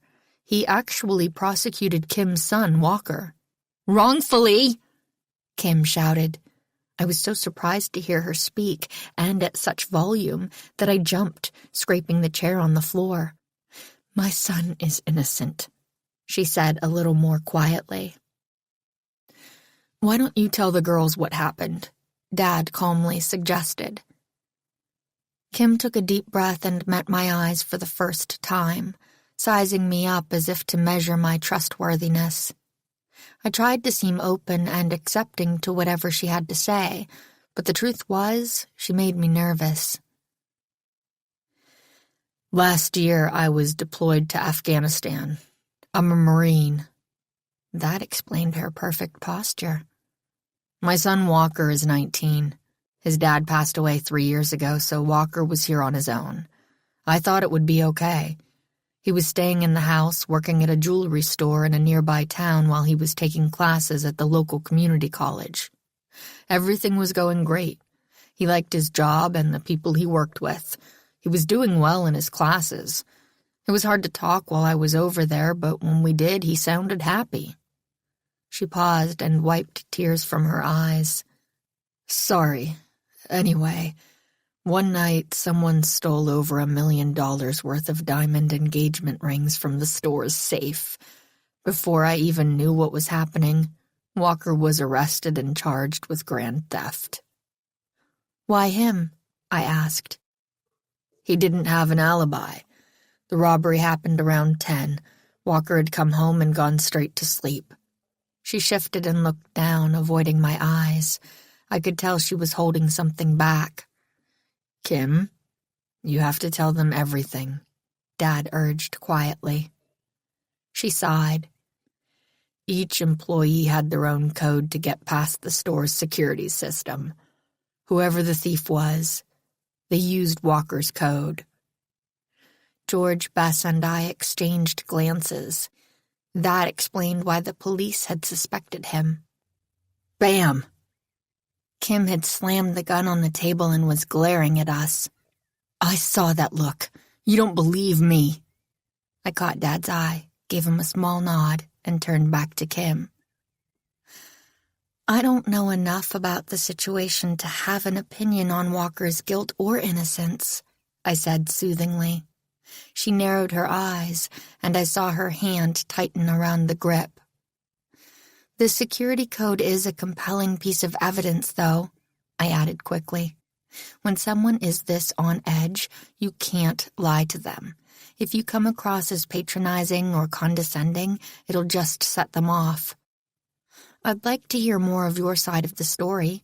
How do you know Walker didn't steal the jewelry? Kim remained silent. Under the table, I could feel George fidgeting. Bess, seated beside me, was taking slow, steady breaths. Finally, Kim pushed the gun away. Okay. I felt my shoulders relax. I hadn't realized just how high they'd risen as I tried to defuse the situation. Look, I'm not crazy. I understand why the police questioned Walker. Of course they should have questioned him. Even if he had an airtight alibi and his security code hadn't been used, the officers were just doing their jobs. Walker worked at the store. He might have known something that could help in their investigation. But the cops got lazy. You said the security code was compelling evidence, sure. But if Walker wanted to rob the store, he wouldn't have used his own code. That would be stupid, and my son is not stupid. It's weird the police didn't think of that, George said. They did, but they wanted to close the case, look the other way so they could get a win. The police are under a lot of pressure to close cases, Dad said. Sometimes they take shortcuts. A prosecutor shouldn't pursue a case that clearly hasn't been investigated thoroughly, but they're also under pressure. Kim nodded. I was stuck overseas, and I couldn't afford to get my son a fancy lawyer. The public defender he was assigned pushed him to take the plea deal Chad was offering. The lawyer said the sentence would be lighter if Walker confessed, and with a chance that he would lose at trial, my son got scared. He agreed to plead guilty. He was over 18. There was nothing I could do to stop him from taking the deal. Kim looked down and took a breath. I could feel how frustrated and powerless she felt that she'd been unable to protect her son. For the past year, I've been sending letters and trying to get a meeting with Chad Ford. He could help me overturn this wrongful conviction, but he's ignored me. His assistant takes my messages but never seems to pass them along. My letters and emails have gone unanswered. I even spent an entire day sitting in his office, but someone must have tipped him off that I was there, because he came and went through the back. I never even saw him. I wondered how Kim knew that Chad was even in that day. Maybe he hadn't been avoiding her. He could have been in court or working from home. Still, she was clearly fragile, and I wasn't going to risk pointing out flaws in her logic. Finally, I couldn't wait anymore, Kim continued. What happened? Bess asked. Sorry, Kim said with a sniffle, brushing away tears running down her cheeks. Last week, Walker got into a fight with someone at the correctional facility. It was some kind of misunderstanding. I don't know the details, but he got beat up pretty bad. He'll never survive 10 years in there. My boy is not cut out for prison life. I need to get him out. And I was desperate. When I was in Chad Ford's office that day, I overheard his assistant making arrangements for him to go to the conference in D.C., so I went to the hotel to convince him, but... She trailed off, but I didn't need her to explain the rest.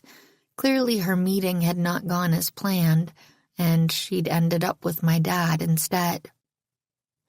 This is where you come in, Nancy. Dad looked serious but certain. I wished I felt as confident. Are you saying you want me to prove that Walker is innocent? He nodded. We need you to find the real thief. It's the only way the state will overturn Walker's conviction. You'll help, right? I asked. My dad grimaced and I felt my stomach sink. It looked like his arrangement with Kim was much more complicated than I'd hoped. I promised Kim I'd stay with her. I don't know you, Kim said. Your dad says I can trust you, but I'm already taking a gamble on his word that you won't call the police, and if I let him go, how do I know you won't flee back to River Heights without lifting a finger for Walker? He needs help. I've never walked away from a case, I said, sitting up a little straighter. If I say I'm going to solve something, I solve it. Kim shrugged. I need more assurance than that. I could have kept arguing, but I could tell from the look on her face that she wasn't going to budge. Can I use your restroom before I get started? I asked. Dad stood up. I'll show you where it is. Hurry back, George urged under her breath as I passed her chair. Dad led me down a hallway lined with family photos. Walker's childhood had been lovingly documented. There were photos of Little League games and soccer tournaments, birthday parties and family vacations, spelling bees and piano recitals. Kim looked so happy in the pictures. I would never have guessed that the woman in the snapshots was the person sitting in the dining room. In the photos, her eyes sparkled and her skin glowed. She looked healthy, not like she'd barely eaten in months. A man, I assumed it was her husband, was in most of the images. If you looked carefully, you could see him get sicker over the years until he just disappeared. I felt a pang of sympathy. Kim had had a lot of bad things happen to her, not to mention whatever terrible things she'd seen while deployed. She must be dealing with a lot of trauma. Dad? I whispered when we were far enough away from the dining room that I was confident Kim wouldn't overhear us. Do you really want me to solve this case? Because I could call the police as soon as I leave. He shook his head. Don't do that. I don't want Kim to get in trouble. Dad, she kidnapped you. She made a bad choice, sure. But the pain motivating her is real. And from all she's told me, I think she might be right about her son. I don't think the police investigated properly. Chad Ford should have refused to prosecute on such flimsy evidence, and Walker's lawyer bullied him into taking a bad plea deal. He shouldn't have to stay in prison for a crime he didn't commit because his mom made a mistake. Okay. It makes me really nervous to leave you here with her, though. Dad put his hands on my shoulders. I've dealt with some tough characters. I can take care of myself. Right now, I need you focused on what you do best, solving a mystery. It's going to be hard. The crime happened over a year ago. If there were clues, most of them are probably gone. Dad stared right into my eyes. I know this is hard. And scary. You're worried about my safety. I'm asking a lot of you. But I wouldn't ask it if I didn't know you'd succeed. You're an amazing detective, and you can do this. I nodded, even though I felt like I was going to cry. What if after I investigate, I find out that Walker really did steal the diamond rings? We'll cross that bridge when we come to it. For now, treat this like any of your other cases. I'll try. I gave Dad a tight hug. Oh, I said after a moment, pulling back and reaching into my purse. I thought you might want these back. Dad's face lit up with the first genuine smile I'd seen since he'd opened Kim's door as I handed him his tie pin and phone. You found them. I hated leaving these behind, especially the pin. You know how much it means to me, but it was the best I could come up with in the moment. How'd you manage to drop them without Kim noticing? And how'd you call me so many times? I'm surprised she didn't take your phone. Well, you're not the only crafty one in the family, Nancy. But there was some luck involved, too. As Kim was escorting me out of the plenary, I think she was going to demand I give her my phone when a woman approached us and asked for a restaurant recommendation for dinner. Kim got frazzled and must have forgotten about my phone. You have to remember she did all this as a last resort. She's not used to breaking the law. She was stressed, and that made her distracted. I'd put in a quick call to the office after my last panel. I was late to the plenary as a result, so the phone app was open. And you know you're the top of my favorites list, so with the phone in my pocket, I kept hitting your number. When we were in the basement, Kim stumbled, and as she was collecting herself, I managed to get the Notes app open. I knew I didn't have much time, so I couldn't type a long message.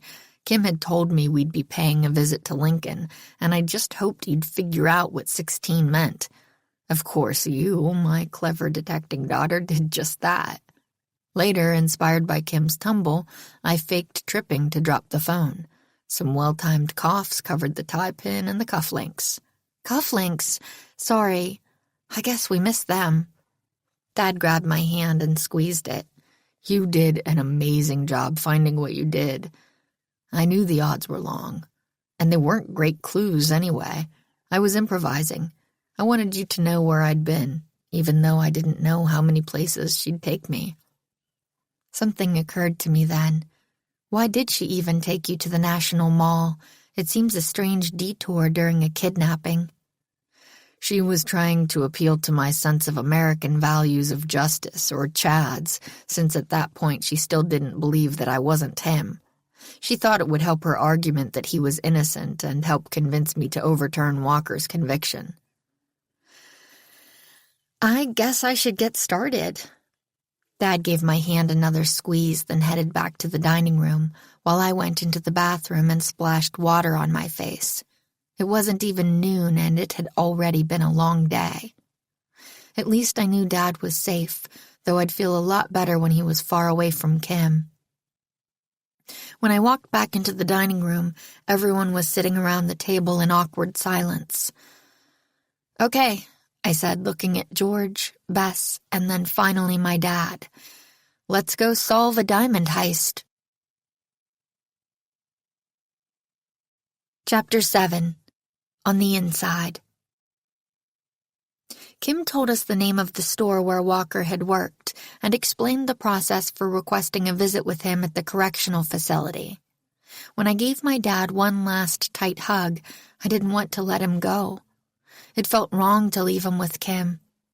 Still, I trusted him when he said this was the best path forward. Go get him, he murmured into my hair. As soon as the door closed behind us, George sighed dramatically. That was intense.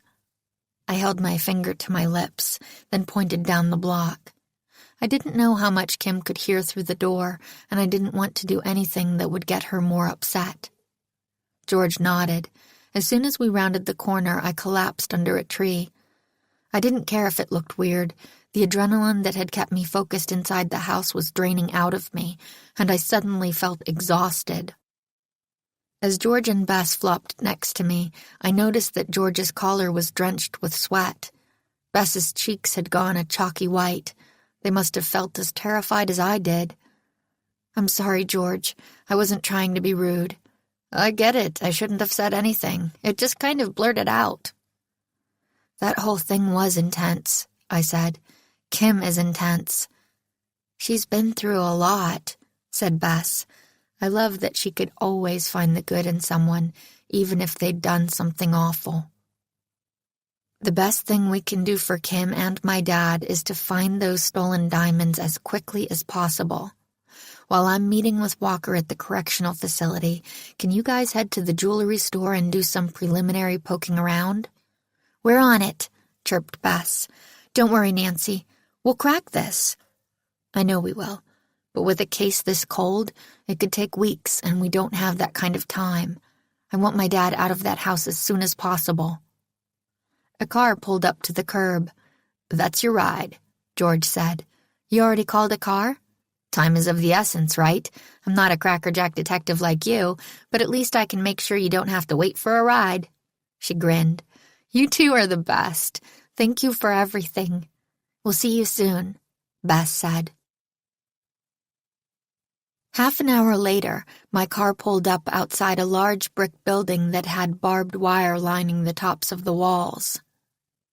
For some reason, I'd always thought prisons were in small towns, keeping inmates removed from the rest of the population, but this facility was right in downtown Baltimore. We'd passed signs for an art museum and City Hall on the way. "Are you sure this is the right address?" the driver asked. "Yep, this is it." The driver raised his eyebrows but remained silent. After getting out, I took a deep breath and walked toward the guard station.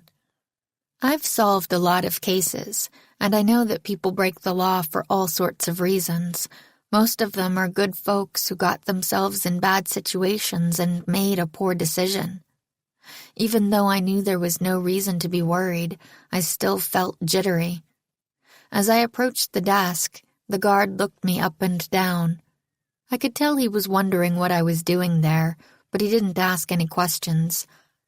"ID, please." I handed over my driver's license. "From out of town, huh?" I nodded. The guard typed my name into the computer. "You're here to see Walker Johnson?" I nodded again. Kim had said she'd call ahead and put my name on the list. I was glad she'd managed to do it. "All right, young lady, come on through." The door buzzed loudly, and I stepped past the sensor, which beeped loudly. I looked over at the guard, who sighed wearily. "Wait there," he said, grudgingly rising from his chair. As he made his way to me, I took in a utilitarian hallway lit with bright fluorescence. One of the bulbs was on the fritz, blinking and buzzing loudly. The combination made my head throb. The floors were clean but grungy. I couldn't imagine how the guards worked there all day. The guard approached with a wand and waved it over me. "You can't bring that in with you," he said, pointing at my bag. "What should I do with it?" He pointed at a bank of lockers across the way. "You can stow it in there." I crossed over to secure my bag. The lockers were small and dented, and many were filled with trash, but I had a bigger problem.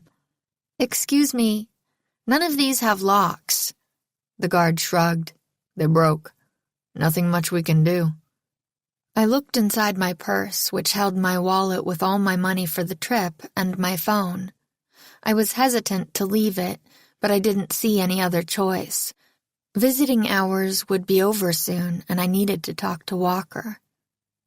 I took out a piece of gum, popped it into my mouth, and chewed it for a few seconds.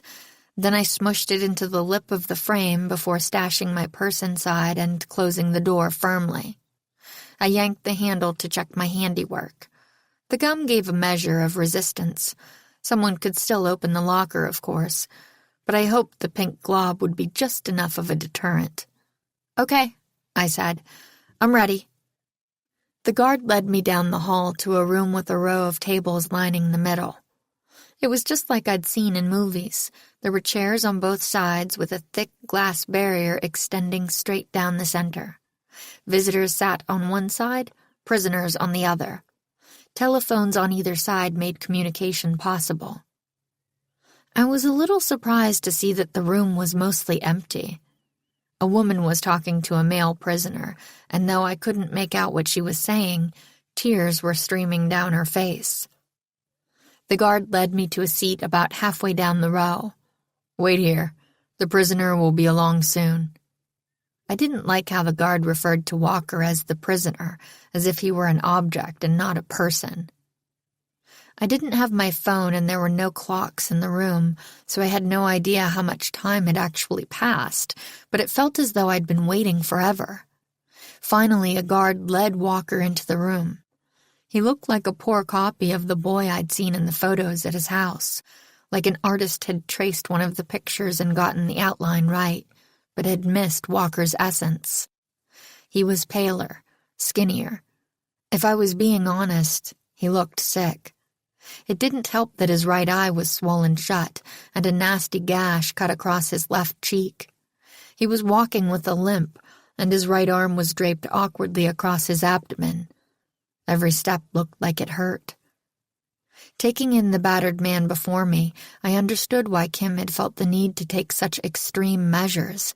I still didn't think what she'd done was right, but Walker clearly needed help.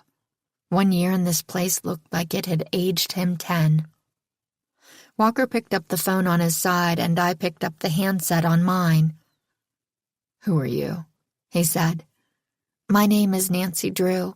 I'm a friend of your mom's." It was a stretch, but I hoped it would make things less awkward. "She asked me to help with your case." Walker sighed. "I wish she'd stop." "She loves you. She wants to get you out of here." "I know, but it's pointless. I'm not going anywhere. Not till I serve every day of my sentence." "Did you do it?" I asked. "No." "Well then, let me prove it."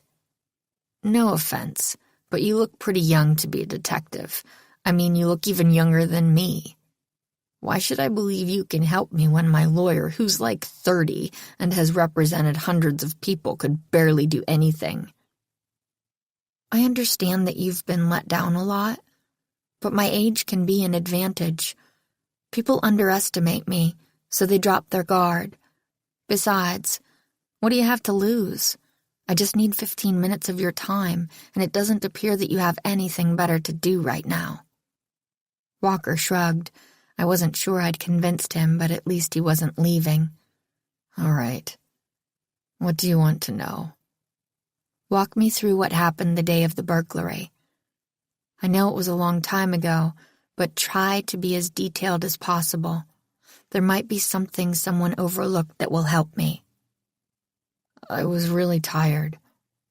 I'd been up super late the night before working on a paper for my American literature class. The professor was one of my favorites, and I really wanted to impress him. Work that day had been tough. Everyone could see I was dragging. My plan had been to go home as soon as my shift ended, shovel some food in my mouth, and pass out. I was hoping to sleep for 12 hours minimum."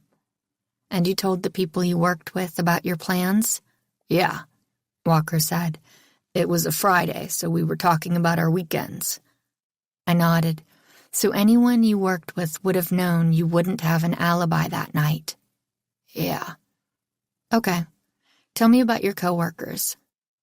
Forever Diamonds is a pretty small place. There were only 3 of us plus the owner. That day I'd been working with Ruby. Mr. Bowen, the owner, was in the back office going over the books or something like that. I barely saw him. Out front, things were pretty slow, so Ruby and I were chatting to pass the time. Nothing out of the ordinary. She was complaining about her student loans. I perked up. Ruby had money trouble? I don't know if trouble is the right word. She was stretched thin. She'd just graduated and had a mountain of debt, so she was doing everything she could to pay it off as fast as possible. Forever Diamonds wasn't her only job. She also babysat and drove for a car service. "So, would you say Ruby had motive then?" I asked. "Yeah, more than I did anyway. Frankly, that was the thing that really annoyed me about the police and lawyers. Out of everyone, I had no reason to want to steal the jewelry. I was living at home for free. My mom was paying my tuition, so all I needed to pay for was food, gas, and my phone. I wasn't getting rich working at Forever Diamonds, but I was making enough to live and even have a little fun, you know what I mean?" I nodded. I really wished I'd been able to bring in my notebook or phone so I could take notes. "What about your other coworker? Were they having any money problems?" "Henry? I don't know. He's a nice guy, but he almost never talked about himself. When we worked the same shift, our conversations were always about the Orioles or whatever movies were showing. We worked together for over a year, and I couldn't tell you where he grew up, how many siblings he has, or whether he'd even gone to college. It didn't seem like he lived lavishly, though. He'd bring lunch from home every day. He never went out to a restaurant or ordered food with us, but I don't know what was going on in his life." Walker paused, and his expression, which had been bored as he rattled off information he'd probably provided a dozen times, suddenly shifted. "There was one weird thing, though." "Oh?" I leaned forward. "Henry came into the store that day." "Why was that weird?" "He wasn't scheduled to work. We liked our jobs, at least I did, and even though we all complained, everyone seemed pretty happy there. Forever Diamonds was a good place to work, but it wasn't like we just came in and hung out on our days off. Henry said he was dropping in because he wanted to pick up his check, but that's also strange, because he was working the next day. So maybe he did have money troubles. Yeah, maybe. Walker leaned back in his chair.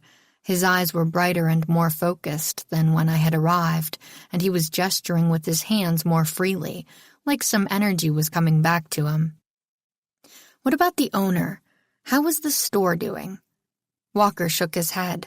Mr. Bowen was always pretty private about those numbers. I don't think it was doing great, but I don't think sales were so bad that he was looking at closing the doors or anything. But if you're trying to find a motive, Mr. Bowen had a solid alibi. I didn't know at the time, but he tripped at home that evening and got a concussion. He spent the night at urgent care. Great, that's very helpful. Is there anything you can tell me about the diamond rings that were stolen?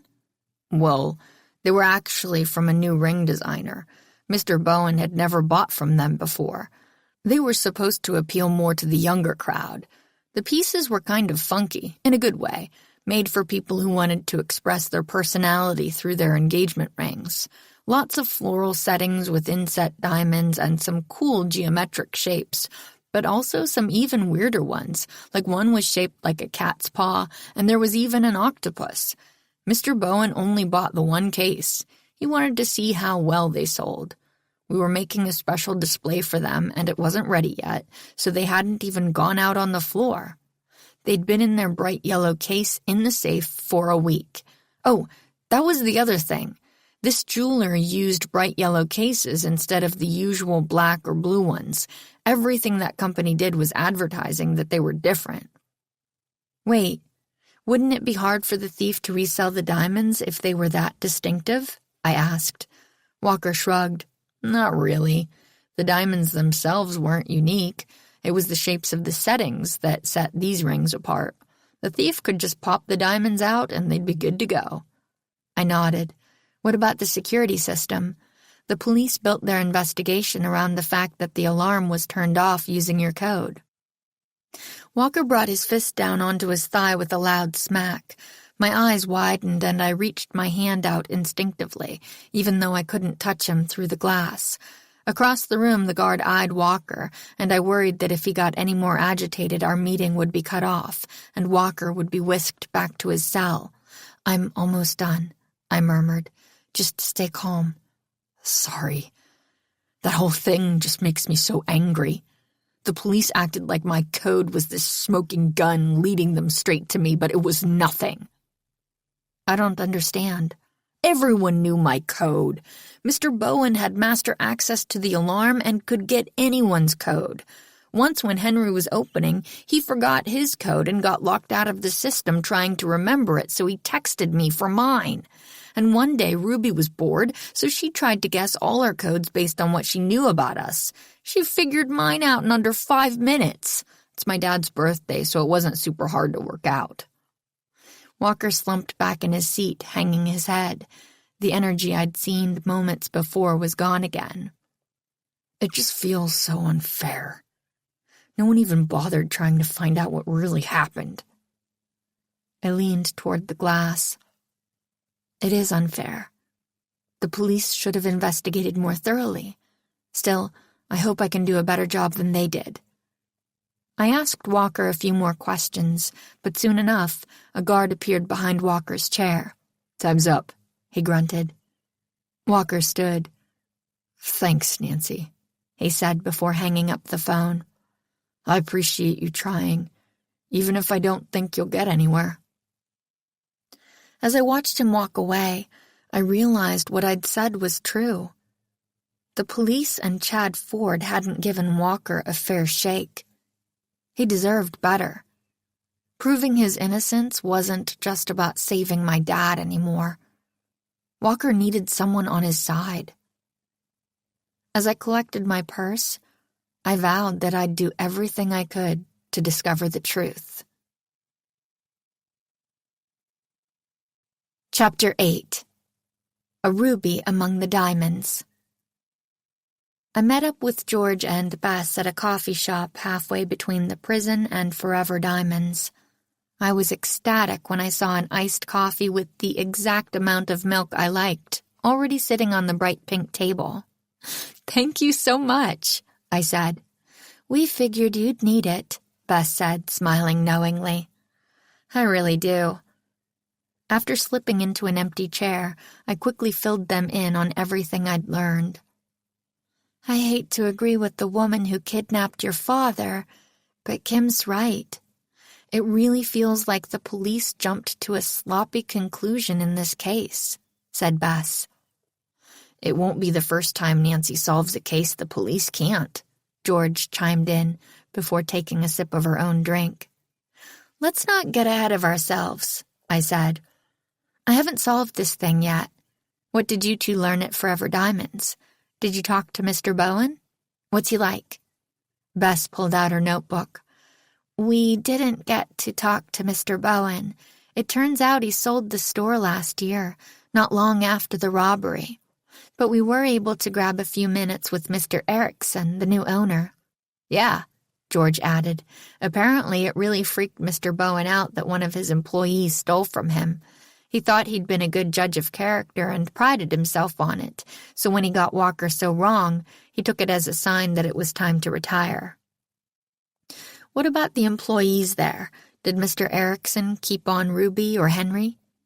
Bess shook her head. When he took over, he laid everyone off and brought in his own people. Even though there was nothing to suggest Walker had an accomplice, Mr. Erickson didn't want to risk it, especially since the diamonds were never found. I sighed. It would have been a lot easier if at least one suspect was still involved with the store. One less person to track down. I guess luck wasn't on my side. All right, let's start by finding the suspect with the best motive. I'm split between Ruby and Henry, but I'm not ready to eliminate Mr. Bowen either, even if his urgent care alibi is pretty solid. "I vote for Henry," George said. "He was super private about his personal life, and he broke his routine by coming into the store on his day off. It's like he knew something was going to go down. And if he wanted his check, he probably needed money." "But all we have on Henry is that he dropped by the store unexpectedly," I countered. "That's hardly a crime. On the other hand, Ruby needed money. According to Walker, she was always talking about her student loans and the jobs she was working to pay them off. That's a clear motive." "I'm with Nancy," Bess said. "Henry sounds a little odd, but we know for a fact that Ruby needed money. And those stolen diamonds were worth $1 million. "Ruby it is," George said. "Did you get a last name for her? We can try to find her on social media." "Yeah, I pulled up some newspaper articles about the case in the car on my way here and found the names of Walker's coworkers." I took out my phone and found one of the articles. "Here we go. Ruby's is Wojciechowski." "Bless you," George said. I laughed. I wasn't sneezing. That's her name. I spelled it out. "The good news is that there's probably only one person in Baltimore with that name," Bess joked. I couldn't help giggling. That's what I was thinking, too. "And you would be correct. I have her Instagram." George tapped a few times on her screen. "Let's see what we can learn about Ruby's life. Hopefully she's listed where she works now." George placed her phone in the middle of the table, and Bess and I pulled our chairs around so we could see the screen. George started scrolling. Right away I learned that Ruby had 2 cats, a friendly black one and a shy tabby. She wore a lot of floral patterns, got her nails done in fun, new, seasonally appropriate colors every few weeks, and liked to post about what she ate for lunch. But there was nothing to indicate where she worked or how we could find her. "Does she have any other social media accounts?" I asked. George shook her head. "I already looked. They were all locked." I picked up the phone and started scrolling again from the top. There had to be a clue in there. We must have missed something. Scrutinizing the photos again, I began to notice a pattern.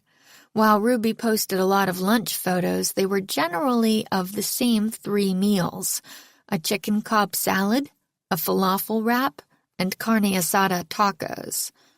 I think I might have something. She seems to rotate through the same 3 lunch places every week. They're probably from restaurants near where she works.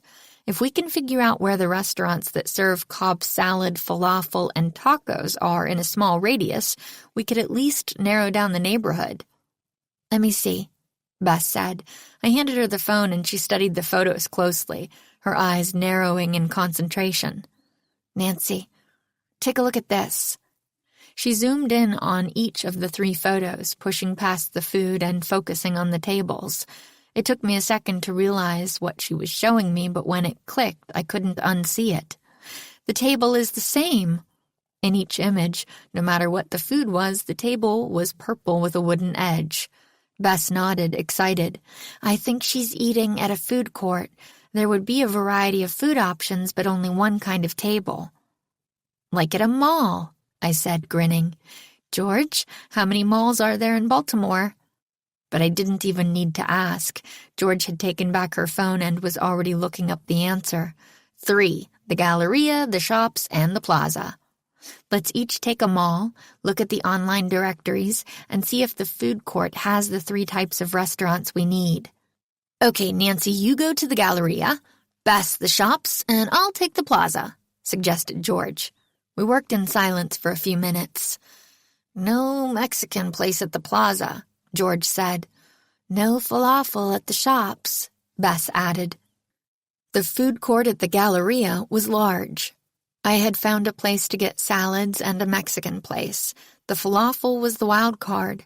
With Bess and George striking out, I really hoped the Galleria would come through. Otherwise, we were back to square one. Pita Pete's, bingo! I yelled a little too loudly. Customers at the other tables turned to look at us curiously. Sorry, I said, my face pink. The Galleria has all 3 restaurants.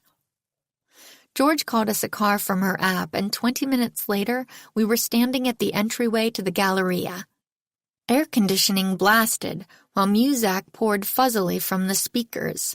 I looked up at the escalators ferrying a handful of people between 4 floors. This place was huge, but mostly empty.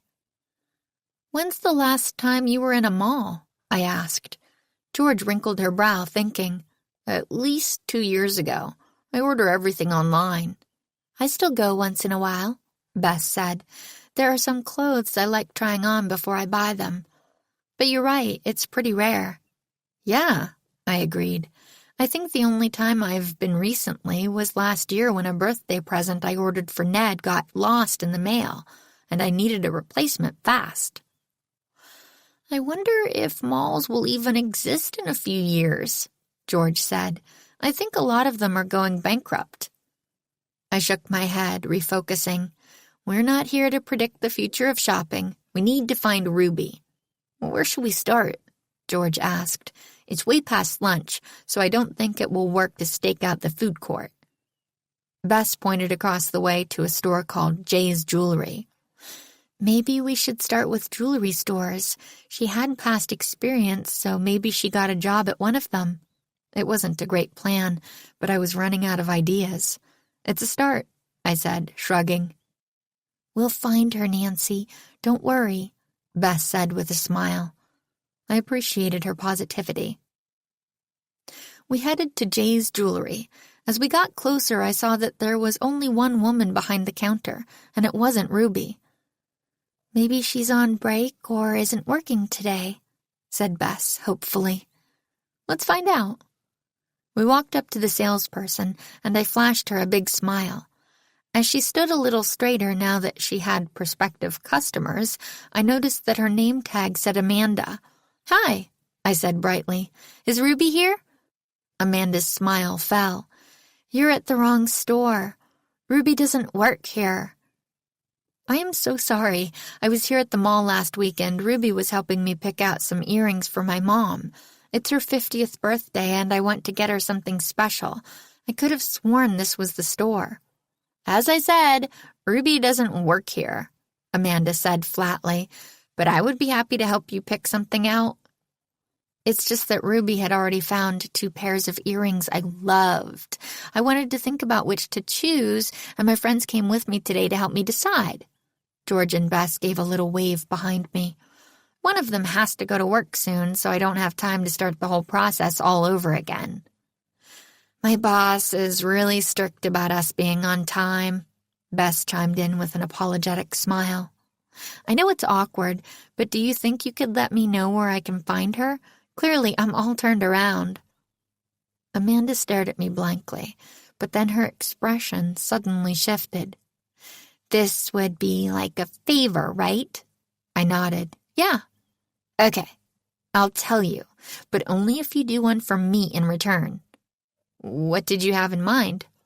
She reached behind her and pulled out a small rectangular sheet. Fill out this comment card and tell my boss how great I was helping you. My performance review is next week and I'm hoping to get a raise. This isn't the first time Ruby has won customers from me, but at least this time I can get something out of it. Sure. I quickly filled out the form, praising Amanda as the most helpful salesperson I'd ever encountered. Amanda seemed pleased as she slid the card into the box for customer feedback. Ruby's over at Diamond Deluxe. It's on the 3rd floor. Thanks. Good luck with the raise, George called out as we left. We raced up the escalator and weaved through shoppers as we made our way to Diamond Deluxe at the other end of the mall. I paused to catch my breath. Through the doorway, I saw the woman I'd seen on Instagram behind the counter, wiping down one of the display cases. There she is. We found her. Go team! George cheered, pumping her fist. Ruby looked up and smiled. Can I help you, ladies? Scoping out engagement rings for the future, perhaps? Not exactly, I said. I'm a friend of Walker Johnson's. Ruby's smile disappeared, and her hands began to twitch. Let me guess. You think he's innocent? I'm investigating the possibility, yes. Well, I'll tell you the same thing I'd told his mom. George took a step closer. You know Kim? No, but she's written me a gazillion letters asking me to come forward and speak out on Walker's behalf. I don't think she'd really want that. Why not? I asked. Because Walker's guilty, she said, and turned away, busying herself with straightening some papers. The evidence we've heard against him seems to have a lot of holes in it, Bess interjected. What do you know that makes you so sure? Ruby sighed. The afternoon of the burglary, I found Walker checking out the safe. We all had the code just in case, but if you weren't opening or closing the store, employees didn't go in there. I asked him what he was doing, but the answer he gave me was pretty vague. I considered Walker my friend, so I didn't say anything to Mr. Bowen. If I had, maybe I could have stopped the whole thing. Looking back, I'm pretty sure Walker was doing reconnaissance. Sweat had broken out on the back of my neck. This was the last thing I wanted to hear. Ruby was shifting from foot to foot, casting worried glances over her shoulder. I could tell she wanted us to leave, but I had one more question. Have you kept in touch with Henry? No one's kept in touch with Henry, Ruby scoffed. He basically disappeared off the face of the planet not long after the robbery. I raised my eyebrows. And you didn't think that was odd? She shrugged. Henry was an odd guy. Look, my shift is almost over and I have to go. I have another job I need to get to and I can't be late. But can I give you some advice? Don't waste your time on this old news. Walker stole the diamonds and now he's in jail where he belongs. Justice was served. Just because his mom is in denial doesn't mean you need to get sucked into her delusions. Too late, I thought. I forced a smile onto my face. Thanks for your help. I'll keep that in mind. Ruby darted to the back, and George, Bess, and I headed outside. I had formed my own opinion of Ruby, but I wasn't sure if my concern for my dad's well-being was making me biased. What do you guys think? Is what she said true? Something seemed off to me, Bess replied. She seemed really nervous and jumpy, and really defensive about Walker's guilt. George rubbed her chin. She didn't even think it was worth asking whether he actually did it. I was glad that Bess and George had picked up on the same red flags I had. We should take what she said about Walker going into the safe seriously, but I don't think she was being completely straightforward with us. "There she is," hissed George, pointing down a hallway that led to bathrooms and a water fountain. "The store must have a back exit down there." Ruby turned right at the end of the corridor. "Let's follow her," I murmured. "Maybe we'll find out why she was so eager to get out of there." Inside the mall, there were just enough people that we could stay on her trail without being spotted, but out in the parking lot was a different matter. We had to hang way back, and eventually we lost her. "Well, that didn't get us anything new," I said with a sigh. "This might not be the time," George piped up, "but I saw a froyo place on the second floor, and I could really go for a chocolate swirl with peanut butter if they have it, or maybe they have cheesecake." Suddenly a BMW convertible screeched past us. "Bess!" I yelled as the car careened toward her. Bess leaped back just in time. "Was that Ruby at the wheel?" she asked, catching her breath. "It sure was," George cried. "Are you okay?" "I'm fine," Bess said, brushing herself off. "That was quite the ride." "Yeah," I agreed. She was driving a really nice car. "Didn't Walker say Ruby had a mountain of student debt, and we know she's still working multiple jobs?" George asked. "How could she afford a car like that?" "I have one idea," I said. "It's clear and sparkly and highly coveted." Chapter 9. Hollywood Calling. "Did either of you get her license plate?" George asked. "I bet I could track down when she bought the car, and we could see if the timeline matches the robbery." "I think I remember an 823, Bess said. "Wait, stop." "What is it, Nancy?" Bess looked concerned. "We need to take a step back.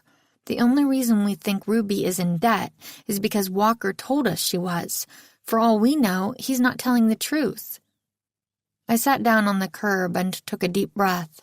It felt like I was being pulled in a million directions, and I needed to slow all the thoughts bouncing around in my head. George and Bess lowered themselves to perch on either side of me.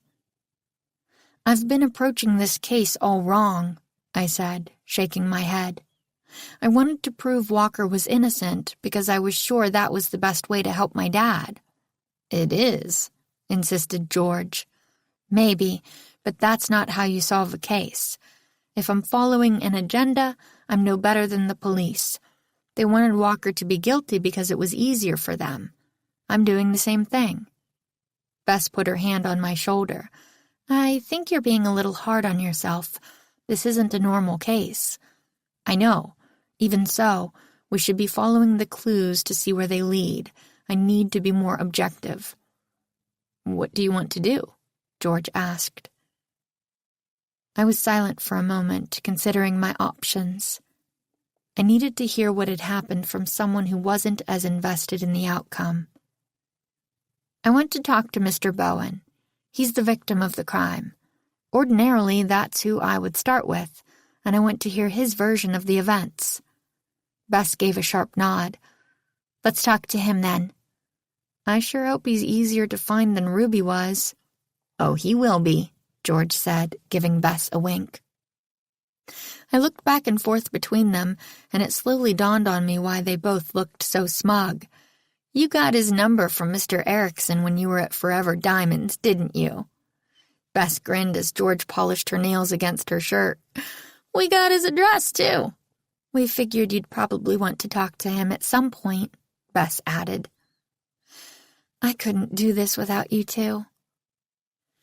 I punched the number into my phone as George read out the digits. It went straight to voicemail, but I was ready. "Ben Bowen, this is Nancy Drew. I'm a film producer out in Hollywood.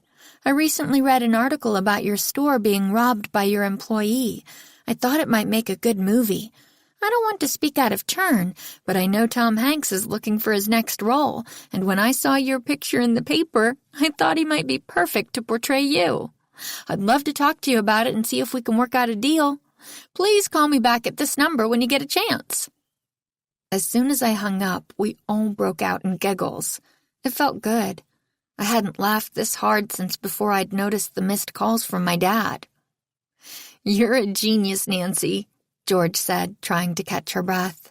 "How did you even come up with that?" I shrugged. I didn't want Mr. Bowen to know I'm a detective. I think I made a mistake by telling Ruby too much.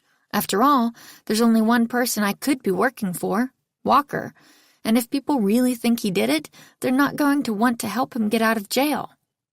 "How did you know Mr. Bowen looks like Tom Hanks?" Bess asked. "I don't. I just figure anyone would be flattered to hear that Tom Hanks was interested in playing them in a movie." "I think you're right. I bet Mr. Bowen calls you back in the next 30 seconds. Right on cue, my phone buzzed. "It's him, George, you're psychic." She smirked, looking, if possible, even more puffed up. I shook my head, taking the moment to focus before accepting the call. "Hello?" "Is this Nancy Drew? This is Ben Bowen. I got your message." "Mr. Bowen, hi. Thanks for calling me back. As I said, I'm interested in developing a movie about the robbery at your store. I'd love to hear more about your experience." "Yeah, I was very excited by the idea of Tom Hanks. But I gotta ask, what makes you think this would be a good movie? It seems pretty straightforward to me." Mr. Erickson had told George and Bess that Mr. Bowen felt betrayed by Walker stealing from him. I could use that. "I'm more interested in the psychological facet of betrayal. My understanding is that the young man who committed the robbery was one of your employees. That must have been tough." Mr. Bowen sighed. "You have no idea. I thought Walker was the one I would hand the store over to when I decided to hang up my jeweler's loop.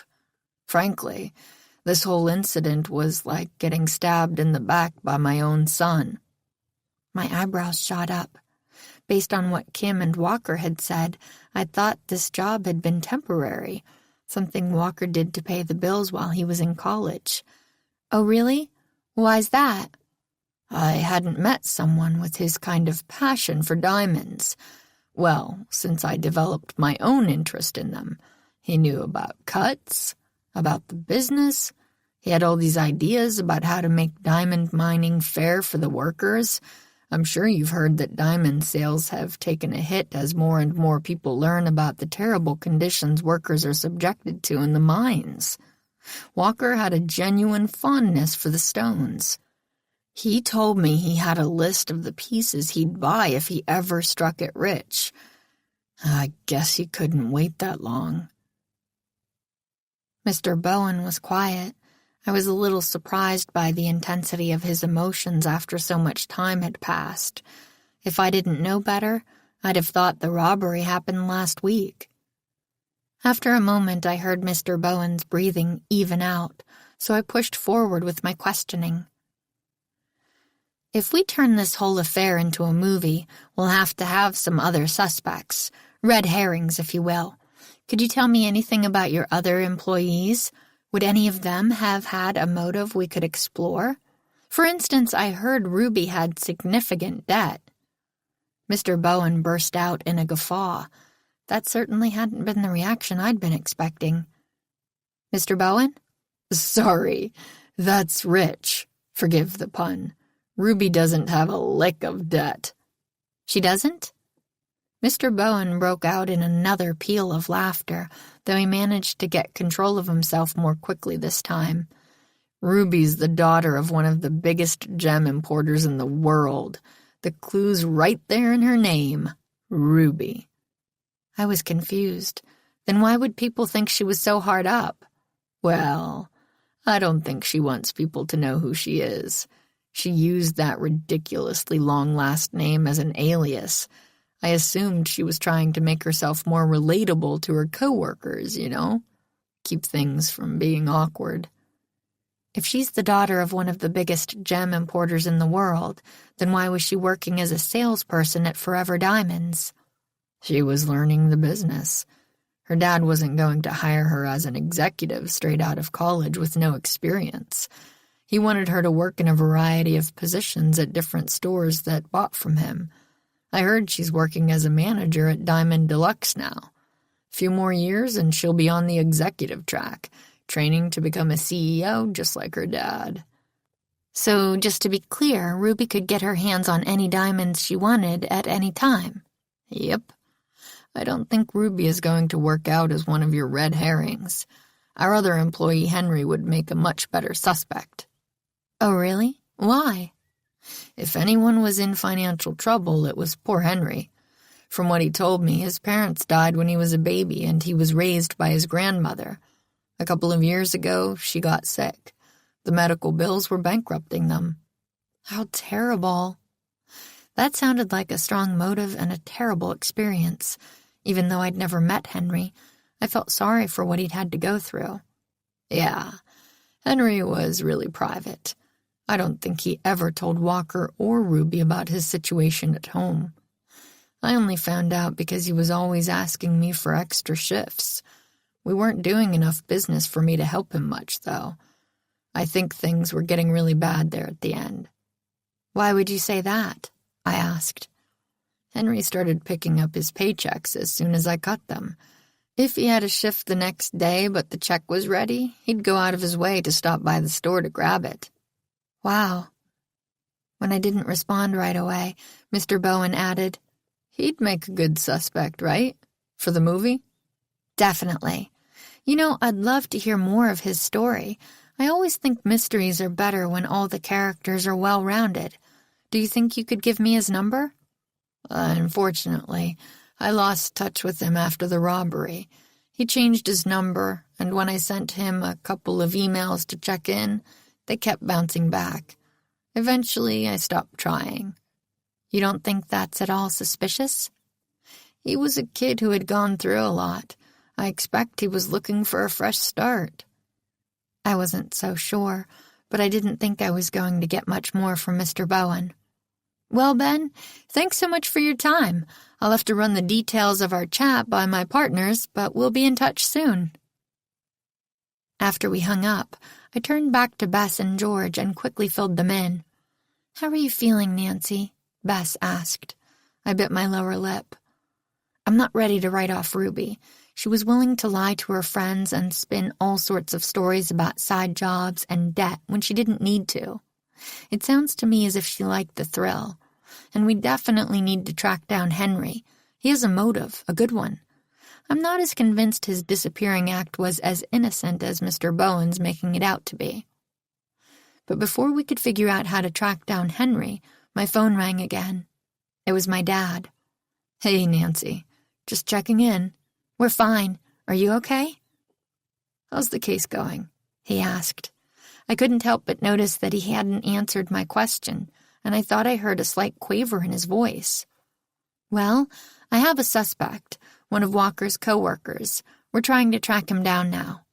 I thought it was better not to mention that I wasn't ready to rule out the possibility that Walker was, in fact, guilty. Dad sounded stressed enough. A crash erupted somewhere in the background, like several dishes had been thrown to the ground. Dad, what's going on? Walker was attacked again at the prison. They're taking him to the hospital ward. Kim's a little upset, but I have it under control. Are you sure? That didn't sound like things are under control. She has to feel her feelings, Nancy.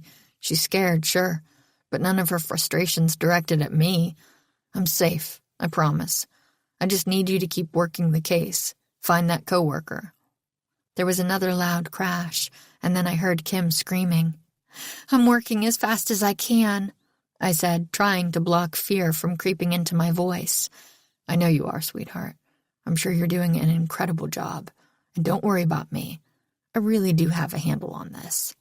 Okay. Kim, put it down. Dad, what's happening? Kim, it will all be fine. Put the gun down. Gun! I shrieked. Gun! Bess and George yelled, echoing me, before rushing to my side and leaning in to hear what was happening on the other side of the line. Do you want me to call the police? George asked, giving her phone a shake. That will not be necessary, Georgia. Georgia, Bess repeated. "He's using your full name. He must be serious. I wouldn't risk it." I waved George off, even though my heart was racing, and my tongue felt like it was made of cotton. "Dad?" I squeaked. "What's happening? Did Kim put the gun down?" Bang! "Dad!" I screamed. There was no answer. Chapter 10. A meeting in the park. "Nancy, it's okay. I'm okay." My dad was back after an unbearably tense few seconds. My heart was still racing as I tried to regain control of my voice. "You have to get out of there right now. I know you want to help Kim, and I promise I'll still work the case, but it's not safe for you to stay." Kim scared herself when the gun went off. She's locking it in her safe right now. "Dad!" "Nancy, it's not up for discussion. I'm not leaving Kim all alone. She needs someone to stay with her. She spent a lot of time overseas, and many of her local friends turned their backs when Walker was arrested. She doesn't have anyone else." I could tell from the tone of his voice that there was no point arguing. Once Dad's made up his mind about something, he won't budge. I've been told we're very similar that way. "Track down this new suspect. I'll take care of things here." "Okay," I replied reluctantly before hanging up the phone and turning to Bess and George. But I didn't need to explain. My face must have said it all. "Let's find Henry," Bess said quietly. I nodded, trying to refocus on the problem we could do something about. No one disappears without a trace, right? So where do we start? "I have an idea," George began, "but it might be a long shot." Long shot or not, any idea would be better than where we were. "We could Google Henry's name and see what comes up. It'll at least give us a place to start." I shrugged. "It's worth a try." George typed Henry's name into her phone. "What's that?" I asked, pointing to a result from a funeral home. George clicked the link and an obituary for a woman named Mary Catherine McKnight came up. Henry was listed as her only surviving relative. She'd died just after the robbery. "This must be Henry's grandmother," I said, then paused as an idea took shape. "George, can you search property records for her name? Mr. Bowen said Henry had lived with his grandmother. If we can find her house, maybe we can find Henry." "On it," George said. "Give me a minute." And then she was tapping and swiping at her screen. "How are you holding up?" Bess asked, scooching closer to me. "I'm okay. It's just been a really intense couple of days." Bess nodded. "I know you're feeling stressed out, but you've made a ton of progress. Think back to yesterday morning. You didn't even know where your dad was. Then you got a year-old case dumped in your lap, and in just a few hours, you've talked to 3 of the 4 people involved and ruled out 1 suspect. Honestly, you're like Super Sleuth." "Stop," I said, smiling thinly. "You're going to make me blush. But seriously, thanks, Bess. I needed to hear that." "Got it," George called out. 2026 East Hudson Street. It's only a 10-minute walk from here." Soon we were walking up the path of a light gray colonial with green trim. A large padded envelope addressed to Claudia Burmaster sat on the stoop. I picked it up and knocked. After a moment, a young woman opened the door. "Can I help you?" "Hi. First of all, I think this is for you," I said, handing her the package. "We're friends of Henry. We were wondering if he's home." "I don't know anyone named Henry, sorry." I looked at George, confused. She shrugged and held up her phone. "It's the right address." "Did you recently buy this house?" Bess asked from behind me. "Yeah, just a few weeks ago. How did you know that?" "Your clothes," Bess said with a smile. "I figured you were doing some work on the place." I registered that Ms. Burmaster was wearing overalls dotted with paint. Of course, Bess, the most fashionable person I know, picked up on that detail. Ms. Burmaster let out a relieved chuckle. "I haven't even moved in yet. I'm still fixing the place up. An old woman and her grandson lived here before, and they let a lot of repairs slide. The grandson, I interjected. That's our friend Henry. Ms. Burmaster scrunched up her face and shook her head. No, the guy's name wasn't Henry. What was it? George asked. Ms. Burmaster cocked her head, then started closing the door. You know, I have a lot left to do today. I should probably get back to it. Wait, I said, throwing my arm out to block the door from shutting. Look, he's our friend. He's had a really tough time since his grandma passed away, and we're worried about him. If you can give us any information about how to find him, we'd really appreciate it. Ms. Burmaster stared at me for a moment, then shrugged. His name was Jake. I never met him, though. Everything went through the real estate agents. I'm happy to put you in touch with his broker. He should have Jake's contact information. I smiled. That would be great.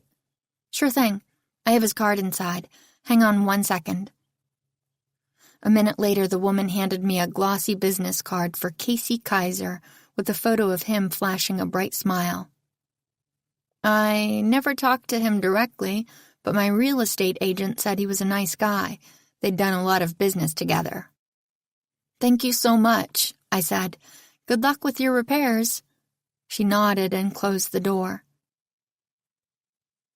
A little while later, I was on hold with Mr. Kaiser's assistant, who was trying to patch me through to his cell phone. I'm sorry, he's not answering, the assistant said, coming back on the line.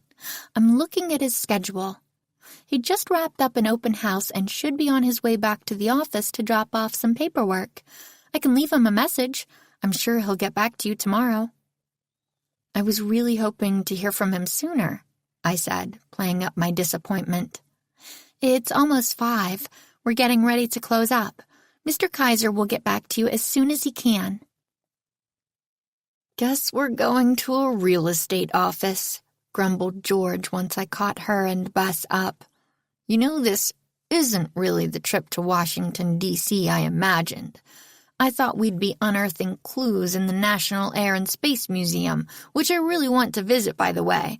Instead, we've spent most of our time traipsing around Baltimore. Come on, George, Bess said in a soothing voice. Get us a car. We can discuss the museums we wish we were visiting while we're on our way to Mr. Kaiser's.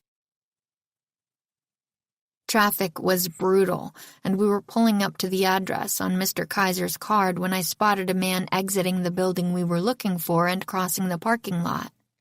I heard a few beeps and then saw the headlights blink on a car a few rows over. Stop! I cried. Our driver slammed on the brakes. What the heck? Sorry, I said, jumping out of the car. I can't let this guy get away. I double-checked the photo on the card Ms. Burmaster had given me. Wavy black hair, long nose, this was definitely Casey Kaiser. Mr. Kaiser! I called, jogging over to him. His head shot up. Yes? Hi, I said, plastering on a smile. I'm Claudia. I bought the house on Hudson Street. Mr. Kaiser thought for a moment. Gray colonial, green trim? That's the one. If there's a problem with the house, it's too late to do anything about it. The contract's been signed. The money has changed hands, and besides, you really should go through your own agent. No, the house is great. I have no regrets. I was doing some repairs and I found a beautiful diamond ring wedged behind a baseboard. It looked like it had been there for a long time. Isn't it true that the man I bought the house from recently lost his grandmother? I figure it was hers and that he might want it back. That's actually quite kind of you, but you could have just called my office. I took a deep breath. Oh, I did, but your assistant couldn't reach you, and she said you couldn't call me until tomorrow, but that you were headed back to the office, and I was so excited about finding the ring and thinking about how happy it would make someone to get a family heirloom back that I just couldn't wait. After another breath, I launched in again. The whole way over here, I kept imagining the story of the ring. Maybe someone smuggled it into the country as they fled. Right, you have a lot of energy. I can't give out client information, but if you want to leave the ring with me, I can make sure he gets it. No offense, I said, but I really don't feel comfortable with that plan. Besides, then I wouldn't get to see his face when I hand it over to him, and let's be honest, that's going to be the best part. Fine, Mr. Kaiser said, then took out his keys and turned back to the office. His number's inside. I can call him and see if he'll let me share his contact info. Follow me. Fantastic! I squealed. Thank you. George and Bess were waiting under a tree, and I shot them a quick thumbs up before following Mr. Kaiser into a small, hip office space. It was open plan except for 3 offices enclosed by glass doors that lined the back wall. Giant photos of gorgeous houses stamped with what I assumed were their sale prices adorned the other 3 walls. Mr. Kaiser pointed to 2 stuffed chairs next to a coffee table covered with brochures.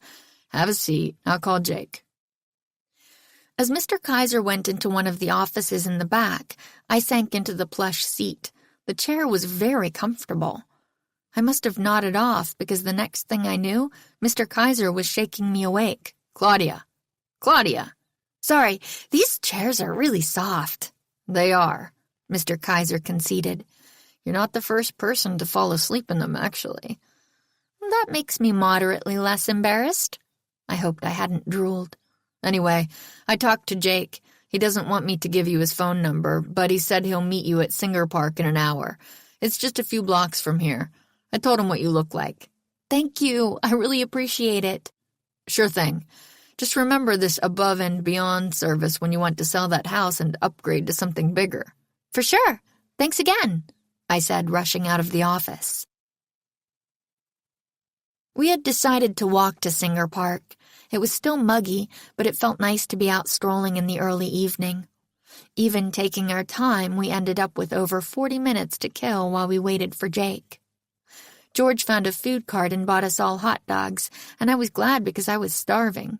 George, being George, even went back for seconds. She was just walking back, balancing her second fully loaded dog, when a small man shorter than me with hunched shoulders, a scraggly beard, and gentle eyes approached us.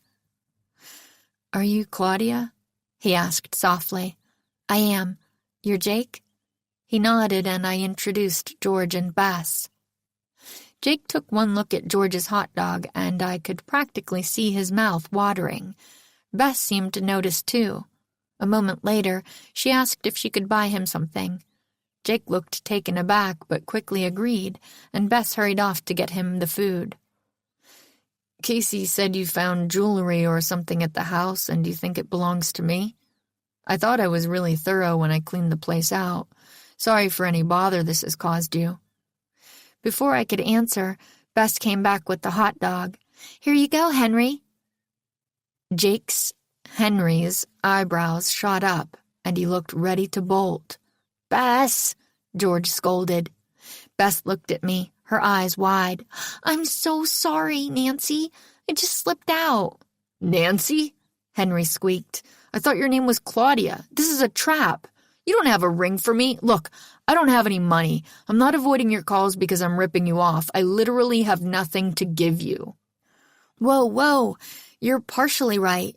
I don't have a ring, but whoever you think we are, we're not them, I promise. "Who are you then?" As I explained why my friends and I were so eager to speak with him, I could see Henry's shoulders relax. "Before we go any further, why are you using a fake name?" He sighed. "Even with selling the house, I didn't have enough money to pay all my grandmother's medical bills. I changed my name and have been lying low to avoid bill collectors. That's who I thought you were." "That sounds really hard," Bess murmured. "I'm sorry." "It has been. Thanks." He was quiet for a moment.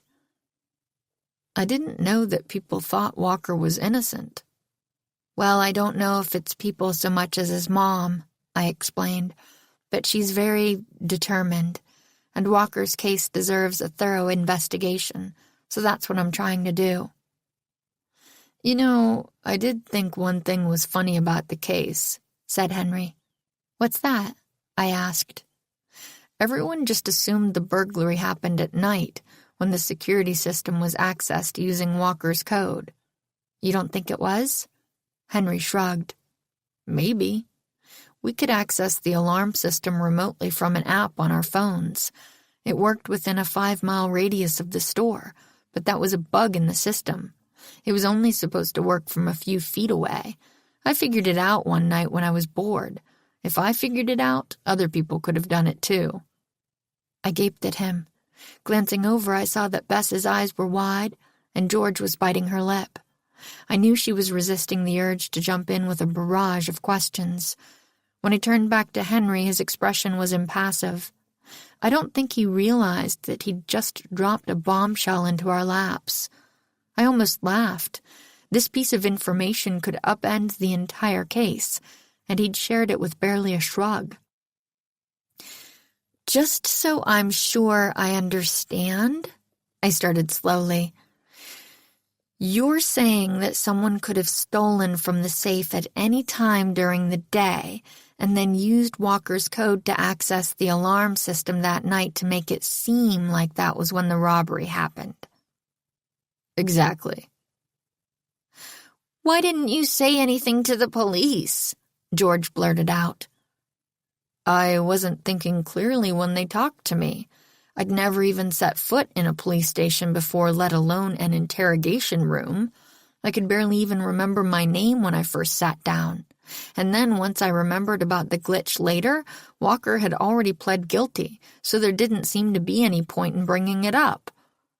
I feel terrible that keeping this information to myself might have hurt Walker. You brought it up now, Bess said gently. That's the important thing. I just assumed that since he pled guilty, he'd done it. It's tough to wrap your head around, I agreed. And we still haven't proven that he wasn't responsible for the robbery. If Walker did know about the bug, though, he probably would have given himself a better alibi than being home alone asleep, George pointed out. That's true, I sighed. But if our culprit did take advantage of this bug, the entire timeline we've been working with is completely off. We're back to square one.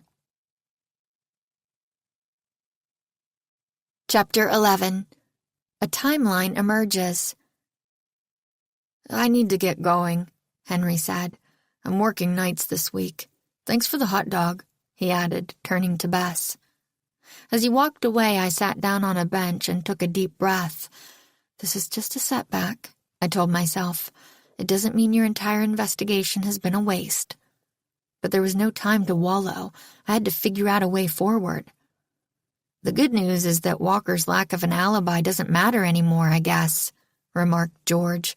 If the diamonds weren't necessarily stolen at 10 p.m., it doesn't matter that he was home asleep with no one to vouch for him. That's true. I perked up a little. It also means that Mr. Bowen's strong alibi no longer lets him off the hook. Well, I for one think Henry is innocent, Bess said, going a little pink. George smirked at her cousin. You just think that because he's very sad and needs to be taken care of. You always want to take care of everyone.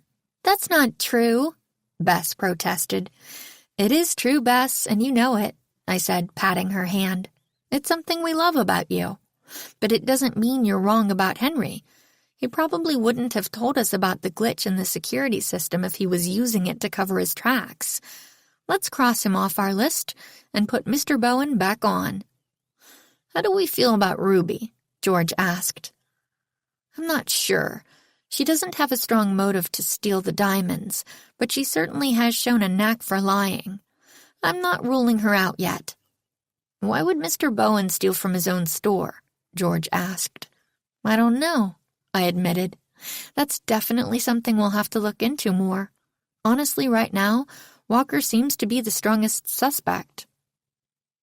We sat in silence for a moment, contemplating what that would mean for my dad. So, what's the next step? Bess finally asked. Ideally, we'd talk to everyone involved again and get a timeline for the entire day, not just after hours, and look for inconsistencies. But I don't know how to do that. Walker's in the hospital, so we can't reach him. Who knows where Ruby is and how long it would take to track her down again? I guess we could call Mr. Bowen again, see if we learn anything else. But that doesn't help with everyone else's timelines.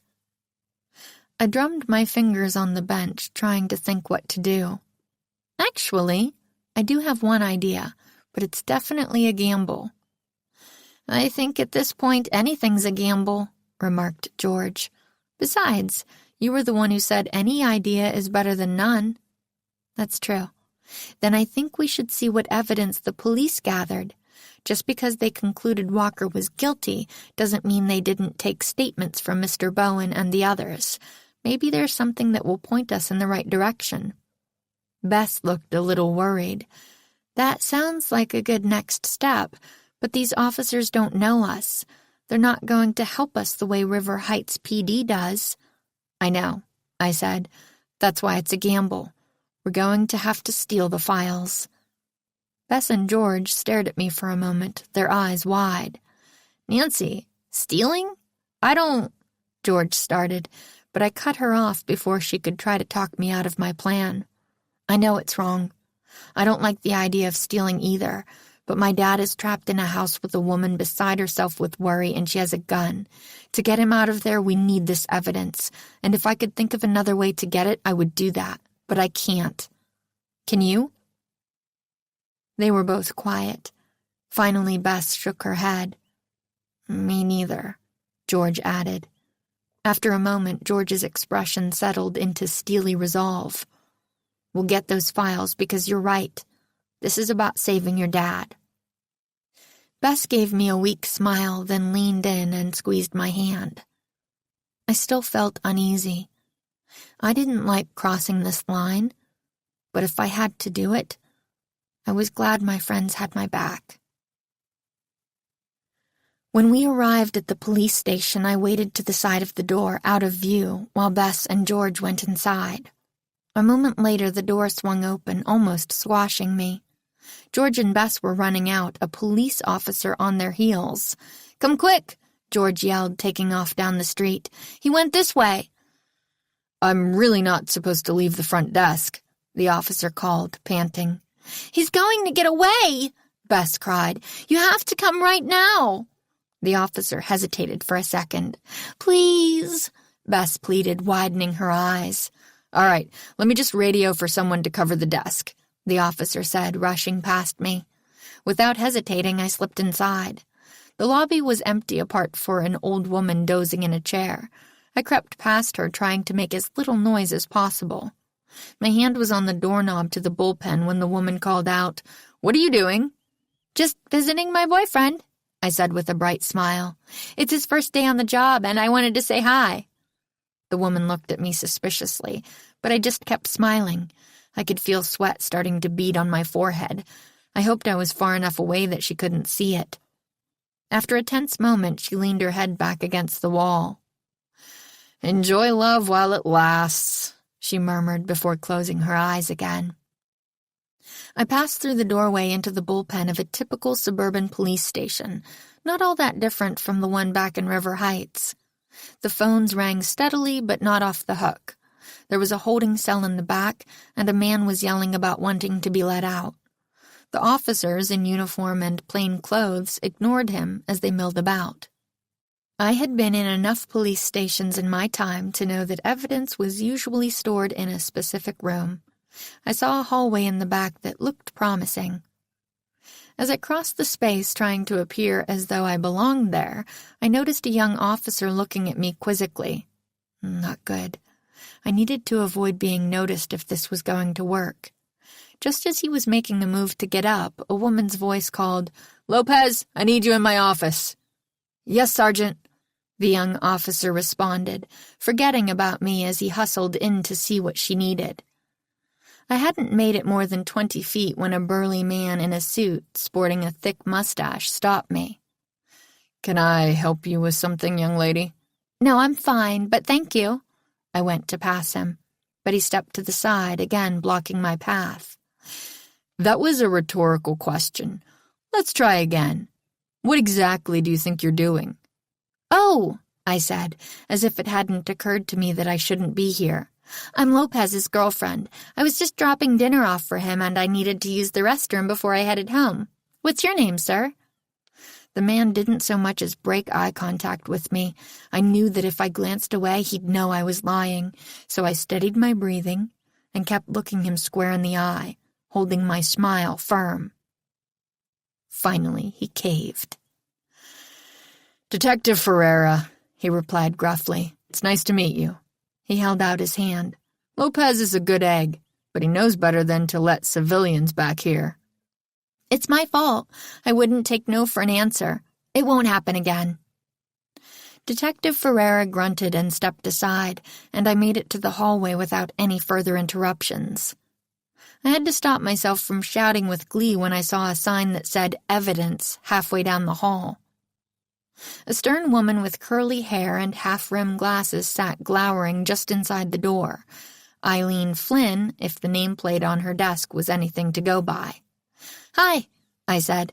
I'm the new intern. I just started today, and I haven't met you yet. Detective Ferreira asked me to make copies of some interview transcripts for him. ID?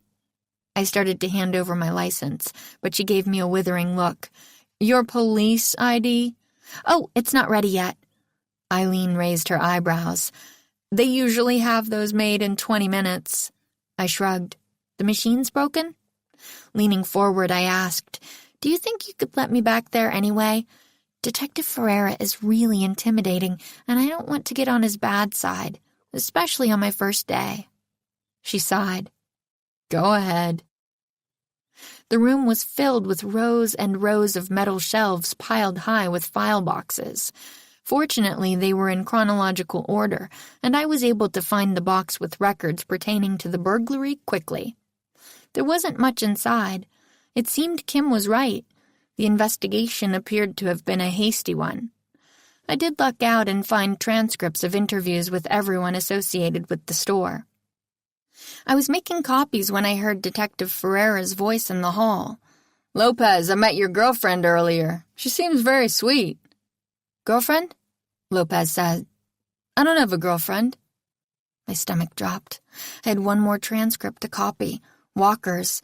I needed to get those pages through the copier and out of the station as soon as possible, or I was going to be in big trouble. I shoved the pages into the tray and hit the start button a bunch of times. "What did you say?" I heard Detective Ferreira ask, his voice low and angry. "I don't have a girlfriend?" Lopez repeated hesitantly. Half the pages were through the feeder. "Come on, come on, come on," I muttered, willing the machine to go faster. "Well, there's a red-headed girl wandering around telling people she's your girlfriend," the detective snapped. "Oh, her? I saw that girl. I have no idea who she is. We need to find her ASAP." Was she wearing jeans and a gray cardigan? Ms. Flynn called out. Finally, the copies were done. I grabbed all the papers and shoved them into my bag along with the rest of the copied transcripts. "Yeah," I heard Detective Ferreira shout. "Have you seen her?" I shoved the originals back in the box and hurried to return it to its shelf. "She told me she was an intern. She's in here." Suddenly, it got really quiet. I knew that any minute the door would swing open and I'd be trapped. My eyes darted around the room as I searched for any possible means of escape before spotting a small window. If I could slip through it and run, I might have enough of a head start. I was 20 feet from the window when the door opened, and I heard 3 sets of footsteps and frantic whispering. Luckily, the shelving holding the evidence boxes blocked me from view. Taking off my shoes so they wouldn't hear my footsteps, I sprinted across the room, peering up the wall as I got closer. The window was near the top, a good 8 feet off the ground. Fortunately, there was a file cabinet right under it. I shoved my shoes into my bag and hoisted myself on top of the cabinet, all the while trying to stay quiet, but my knee banged into the side, making a loud clatter. "This way!" Detective Ferreira bellowed. I didn't bother to look back. Flinging open the window, I threw my bag out and jumped. It was about 10 feet to the ground. Fortunately, I've jumped from substantial heights before, so I knew how to protect myself. I bent my legs slightly, making sure to land on my toes, and propelled myself forward into a somersault to absorb the impact from the fall. It had been a while since I'd practiced that move, and my knees and ankles ached, but I didn't think I'd actually injured myself. But I didn't have time to stop and take stock, and I was pretty sure adrenaline was dulling the pain and I'd regret that stunt later. Popping up, I raced down the block. My sock-clad feet stung as they pounded the concrete, but I couldn't risk stopping to put my shoes back on. I needed to get as far away from the police station as possible. Luckily, neither Detective Ferreira nor Officer Lopez had tried to copy my acrobatic feat. That might buy me a little time. When I was several blocks away, I crouched down between two parked cars, trying to make my breathing as quiet as possible. After 5 minutes had passed and no officers had appeared, I decided the coast was clear and pulled my phone to call George. "Meet me back at the cafe we went to before," I whispered. "What?" George asked. "Where are you, Nancy? Why are you whispering? Are you okay?" "I'm fine, but we need to get away as fast as possible. We shouldn't waste time meeting up here. It's too risky. I'll explain everything at the cafe." "Okay, got it. See you soon. And you're buying my coffee." I put my shoes back on and pulled up the app to call a ride. As the car sped away 10 minutes later, I finally felt like I could relax. That had been way closer than I would have liked. Bess and George arrived moments after me. I quickly caught them up on my escapades inside the police station, then handed out the transcripts while George got us coffee and snacks. "Okay, start reading," I said when George returned. "There are 4 in all, so whoever gets done first can work on the last one. Mark any time someone says they went into the safe. Anything weird, anything inconsistent, make a note." Then we got to work. I'd grabbed Walker's transcript, and I didn't see any major deviations from what he'd told me at the prison. That was a good sign. According to his testimony, he'd gone into the safe around 2:30 p.m. to switch out one of the diamonds in the display case. That must have been when Ruby saw him. It didn't explain why he'd been cagey when she asked what he was doing, but I was glad to see that he'd at least acknowledged it. As I turned the page, Bess grabbed the extra transcript and started scribbling notes. A few minutes later, when we were all finished, I yanked out my notebook and flipped to a blank page. As I grabbed my pencil, I realized my hand was shaking. We were so close. I could feel it. Okay, let's start by making a timeline of when the safe was opened. The thief couldn't have gotten the diamonds without going into the safe, so maybe knowing exactly when the door was opened will give us a clue. Bess, do you want to go first? Sure. So let's talk about Henry. Since he only stopped by to pick up his check, he didn't go into the safe at all. I really think we can mark him as innocent. I agree. There's nothing that points to him as our culprit. Bess smiled, then continued on. Ruby opened the store that day, so she pulled some of the more valuable pieces from the safe and put them on display. That was at 8:45 a.m. She didn't report going back into the safe again that day. That matches what Walker said in his transcript, I said, writing 8:45 a.m. Ruby in my notebook.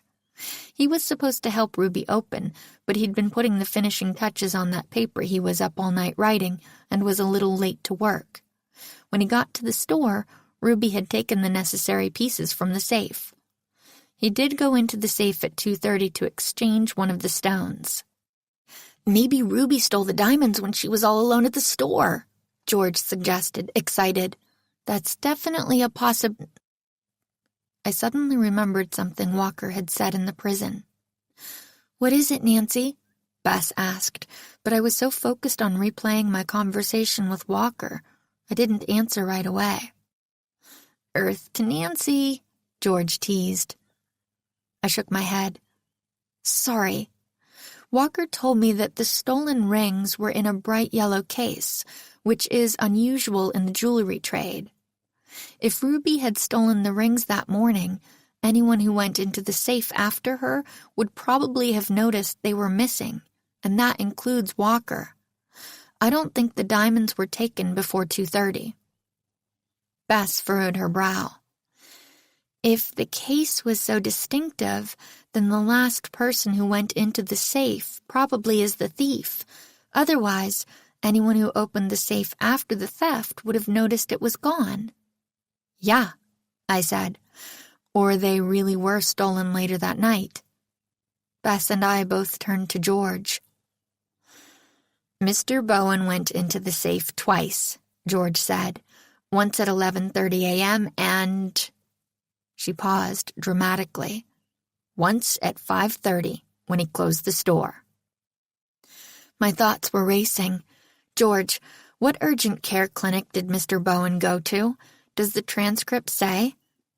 Let me see, George said, flipping through the pages in her hand. Ah, here it is. Speedy Care on Frederick Road. I yanked out my phone and pulled up my Maps app, then typed in Speedy Care and Forever Diamonds. The clinic and the store are just under 4 miles apart. That's within the distance Henry said they could access the security system remotely. Mr. Bowen could have grabbed the case of diamonds as he was closing the store, waited a few hours, gone to urgent care claiming to have fallen, and then accessed the security system from the clinic using Walker's code, giving himself an alibi and framing Walker in one fell swoop. That would work, George said. And it's a way better theory than Walker being dumb enough to use his own security code to commit a major crime. Do you think it's enough, Nancy? Bess asked. I don't know. I agree that it's a good theory, but that's all it is. We don't have solid proof. Maybe you should call your dad and ask, George suggested. I nodded and pulled up Dad's number in my contacts. He answered on the first ring, and I barely said hello before launching in, racing through everything we'd learned about the security system and explaining the timeline we'd just built from the transcripts. That's amazing work, Nancy, Dad said as I finished. I know it's not indisputable proof. It's enough, Dad said firmly. It is? Are you sure? Yes. Take the evidence you've gathered to Chad Ford. There's enough there to cast doubt on Walker's guilt. He can go back to the police and demand they investigate Mr. Bowen. When they find the diamonds or get a confession, Walker will be freed. I felt my stomach sink. Dad's plan still required several more steps, and it was far from a sure thing. That's not the deal we made with Kim. I won't let you endanger yourself by confronting Mr. Bowen, Dad said firmly. I chuckled. It wouldn't be the first time I faced down a suspect. Nancy, this isn't up for discussion. Go back to the hotel and find Chad Ford. I'll explain the situation to Kim. You are not confronting Mr. Bow. Did you just hang up on your dad? George asked me, her eyebrows high. He said the matter wasn't up for discussion, so I decided not to discuss it. Wow, I think I'm genuinely shocked, Bess said. Me too. I gave her a small smile. My phone buzzed. I knew it was Dad, so I was tempted to let it go to voicemail, but I couldn't do it. Look, I'm sorry I hung up, but you asked me to trust you earlier. Please trust me now. I can do this. He sighed heavily. I know you can. Just be careful. I will. I love you. I gotta go. I hung up and turned to my friends. We're going to Mr. Bowen's house, and we are getting our indisputable proof.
Chapter 12. Moment of Truth.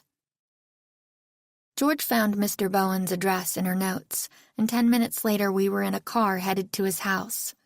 We rode in silence as I worked through various plans to get the confession we needed. My heart was beating fast, and my breathing was shallow. If this didn't work, I didn't know what our next move would be. "I have an idea," George said suddenly. "Bess, do you have your earbuds with you?" Bess nodded. "Give them to me." Then she turned to me. "Give me your phone." Bess and I did as we were told. George pulled at her own phone and earbuds.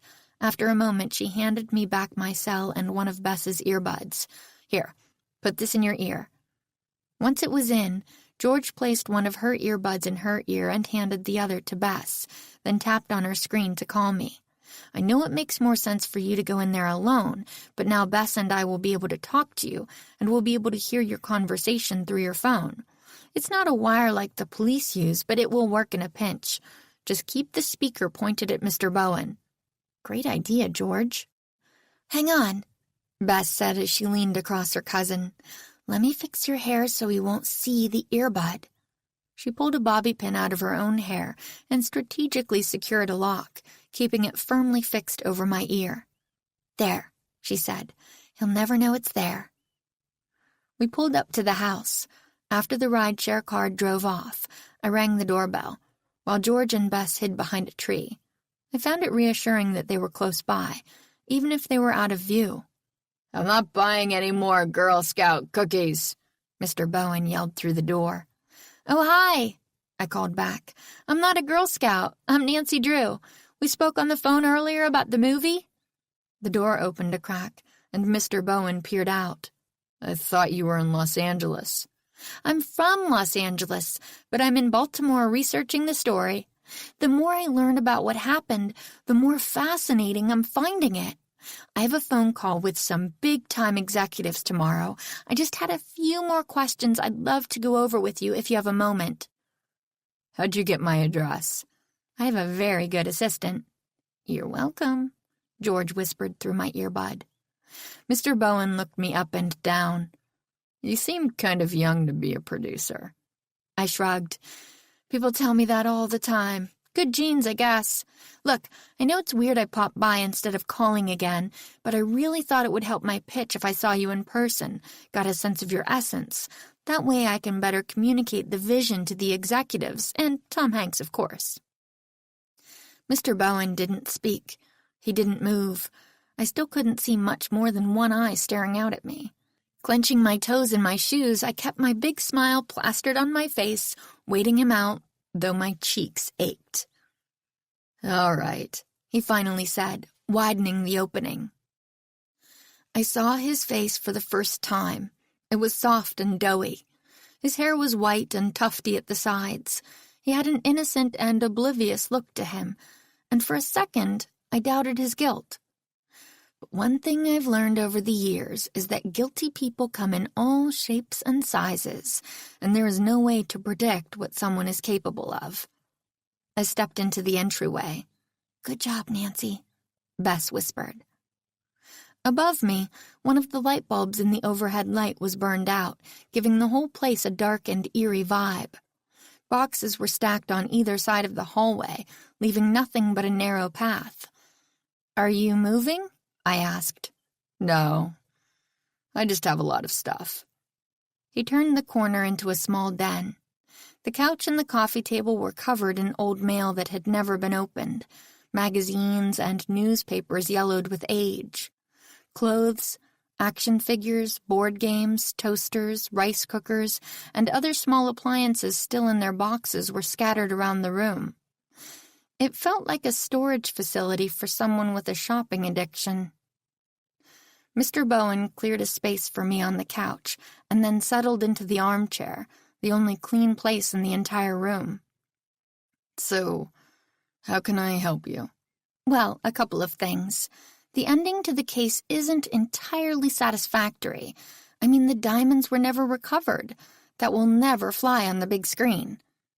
Mr. Bowen shifted in his seat, and I noticed that his eyes went to a corner of the room behind me. "That's true," he said after a moment. "Now, the other issue is that audiences want a villain. The boy who was convicted, from what I read, he just doesn't seem like a bad guy." "Well, he's a thief. Doesn't that make him bad enough?" I nodded. You might be right, but maybe we can kill two birds with one stone.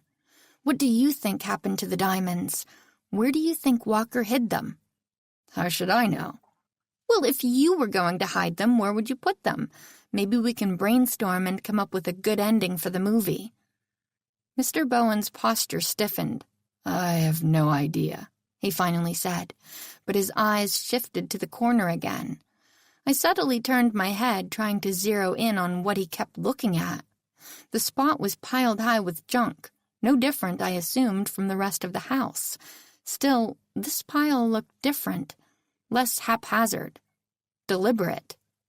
Beyond the usual clothes, magazines, and boxes that were stacked everywhere, there was a rolled-up carpet, a mirror leaning precariously against a stack of books, and an assortment of gardening tools, including a rake and pitchfork. Everything about it said "stay away," which was exactly why I wanted to get a closer peek. If Bess and George could create a distraction to lure Mr. Bowen out of the room, then maybe I could pull it off. Glancing up, I realized that Mr. Bowen was watching me, waiting for my next question. "I just think it might be a distraction to the audience if we don't explain where the diamonds are." I hoped Bess or George would pick up my meaning. Pausing, I waited, straining for a hint that they'd heard me. There was no response.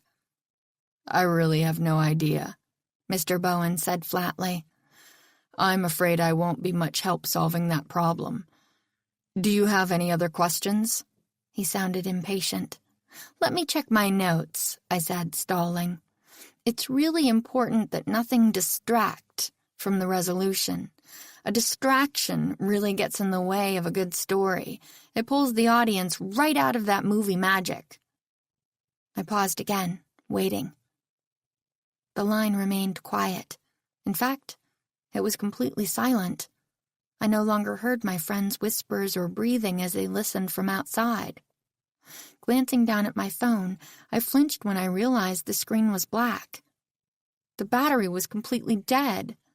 That meant Bess and George had no idea that I needed their help. "Who are you really?" Mr. Bowen asked. His voice sounded aggressive, mean, and his entire face had changed.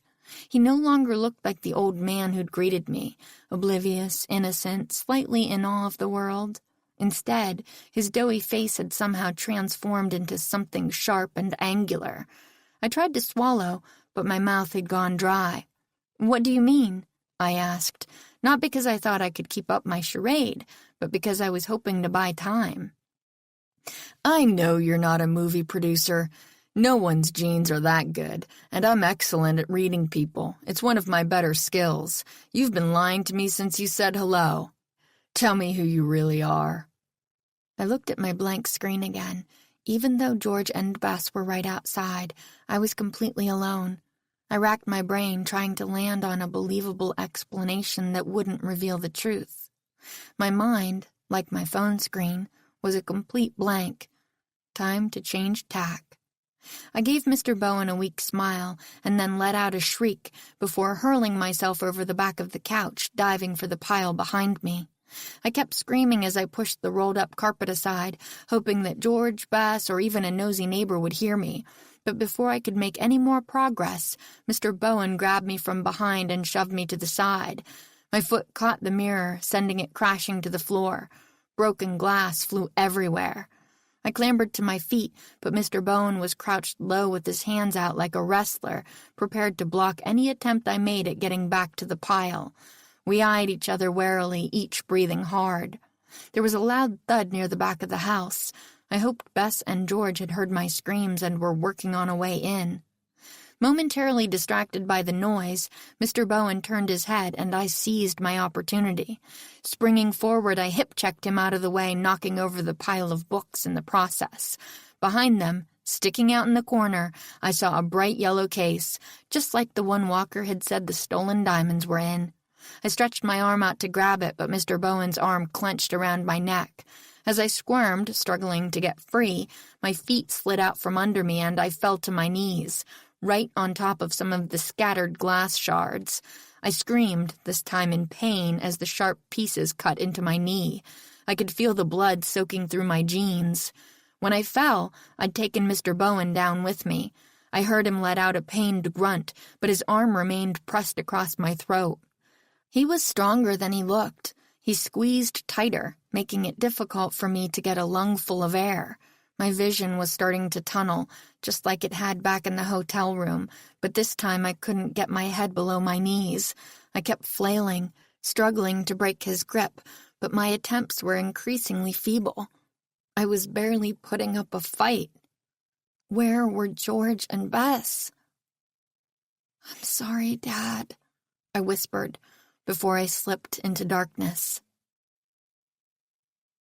I heard shuffling and murmuring, but the sounds were so far away. Slowly, I opened my eyes.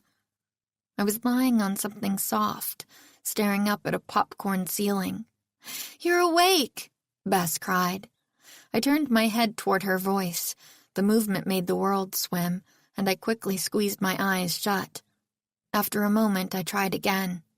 Bess came into focus. Behind her, Mr. Bowen was tied to a chair. There was a gag in his mouth. George was standing guard. "Looks like you two have been busy," I said shakily. "Well, we had to make up for leaving you on your own for so long," George said. Bess squeezed my hand. "Sorry about that. Getting from the bonus room where we found an open window to here was like making our way through a labyrinth." "So far I've found 3 panini presses, but no diamonds," George said. "We didn't have much of a chance to look, though. Tying this guy up took a while." "I think I know where they are," I said. Slowly I sat up and made my way back to the corner. I carefully brushed away the broken glass, then knelt onto the books that had fallen in the kerfuffle, wincing. The cuts on my knees stung badly, and I made a mental note that as soon as we got out of there, I needed to clean them out. Who knew what infections I might pick up from all of Mr. Bowen's clutter? I leaned forward and carefully threaded my hand through the maze of small appliances and board games until my fingers closed around the yellow box. Once I'd slowly drawn it back out through the rat's nest, I held it up and carefully pulled open the string, keeping it closed. Inside were 20 or so novelty engagement rings, glistening in the light. I grinned, collapsing back. We had what we needed to get Walker out of jail and my dad safe. When I turned around, Bess and George didn't need me to say a single word. "Yes!" George shouted over and over again as she jumped up and down. Bess seemed equally thrilled. "Hey, George, does your phone have any juice left?" I asked, partly because I wanted to give Dad the good news as soon as possible, and partly because I was worried that she was going to bring the whole house down. George stopped bouncing and handed me her phone. 13%. I went over to Mr. Bowen and carefully untied the gag. He shook his head but kept his lips firmly pressed together. Dad answered the phone right away. "George, is Nancy okay?" "Dad, it's me," I said. "Oh, thank goodness." "I have someone here who has something to say to you and Kim. Can you put the phone on speaker?" "Should I record this conversation?" he asked quietly. "I think that's wise," I said as I turned to Mr. Bowen. "On the other end of this phone is Walker Johnson's mother. You know Walker? He's the man who is spending time in jail for a crime you committed. You're going to jail no matter what. The least you can do is tell her why you pinned it on him." Mr. Bowen was quiet for a moment, but then he shrugged. "It wasn't personal. If it makes you feel better, I put all the employees' names inside a hat and drew one. Walker was just the unlucky pick." Through the speaker, I could hear Kim crying, and I felt for her. Her son had undergone a terrible ordeal, and it could just as easily have happened to someone else. "Why'd you steal them in the first place?" I asked, trying to remain calm. "Why does anyone steal anything?" Mr. Bowen snapped. "There are actually a lot of different reasons. But before I could finish my sentence, the words started spilling from the previously tight-lipped old man. I needed the money. As you might have gathered, I have a problem. He pointed his chin at the boxes stacked everywhere. I can't help it. I buy so many things I don't need. I've tried to stop, but I can't. I found myself in serious debt. I reported the diamonds stolen and collected the insurance money. I planned to live off that as long as I could, and I figured that by the time I ran out of that money, the heat would be off the diamonds and I could sell them. Did you get all that, Dad? I sure did. And now I'm going to make sure the police, Chad Ford, and Chad Ford's boss hear it too. Thank you, Nancy, Kim said. She must have turned away from the mic, but I could still hear her voice, though it was fainter. You're free to go, Carson. I could feel the weight I had been carrying for the past 2 days lifting off my shoulders. Dad was safe. Walker would be free. I had solved my case. George, Bess, and I hung around until the police arrived. An officer took the rings as evidence while another handcuffed Mr. Bowen. The three of us stood watching as the squad car carrying him pulled out of the driveway and rolled down the street. An hour later, we were back at the hotel. Dad sprang for a suite, and the four of us were eating room service ice cream sundaes when Dad's phone rang. Hello? This is he. Oh, that's great news. Thanks for letting me know. He hung up.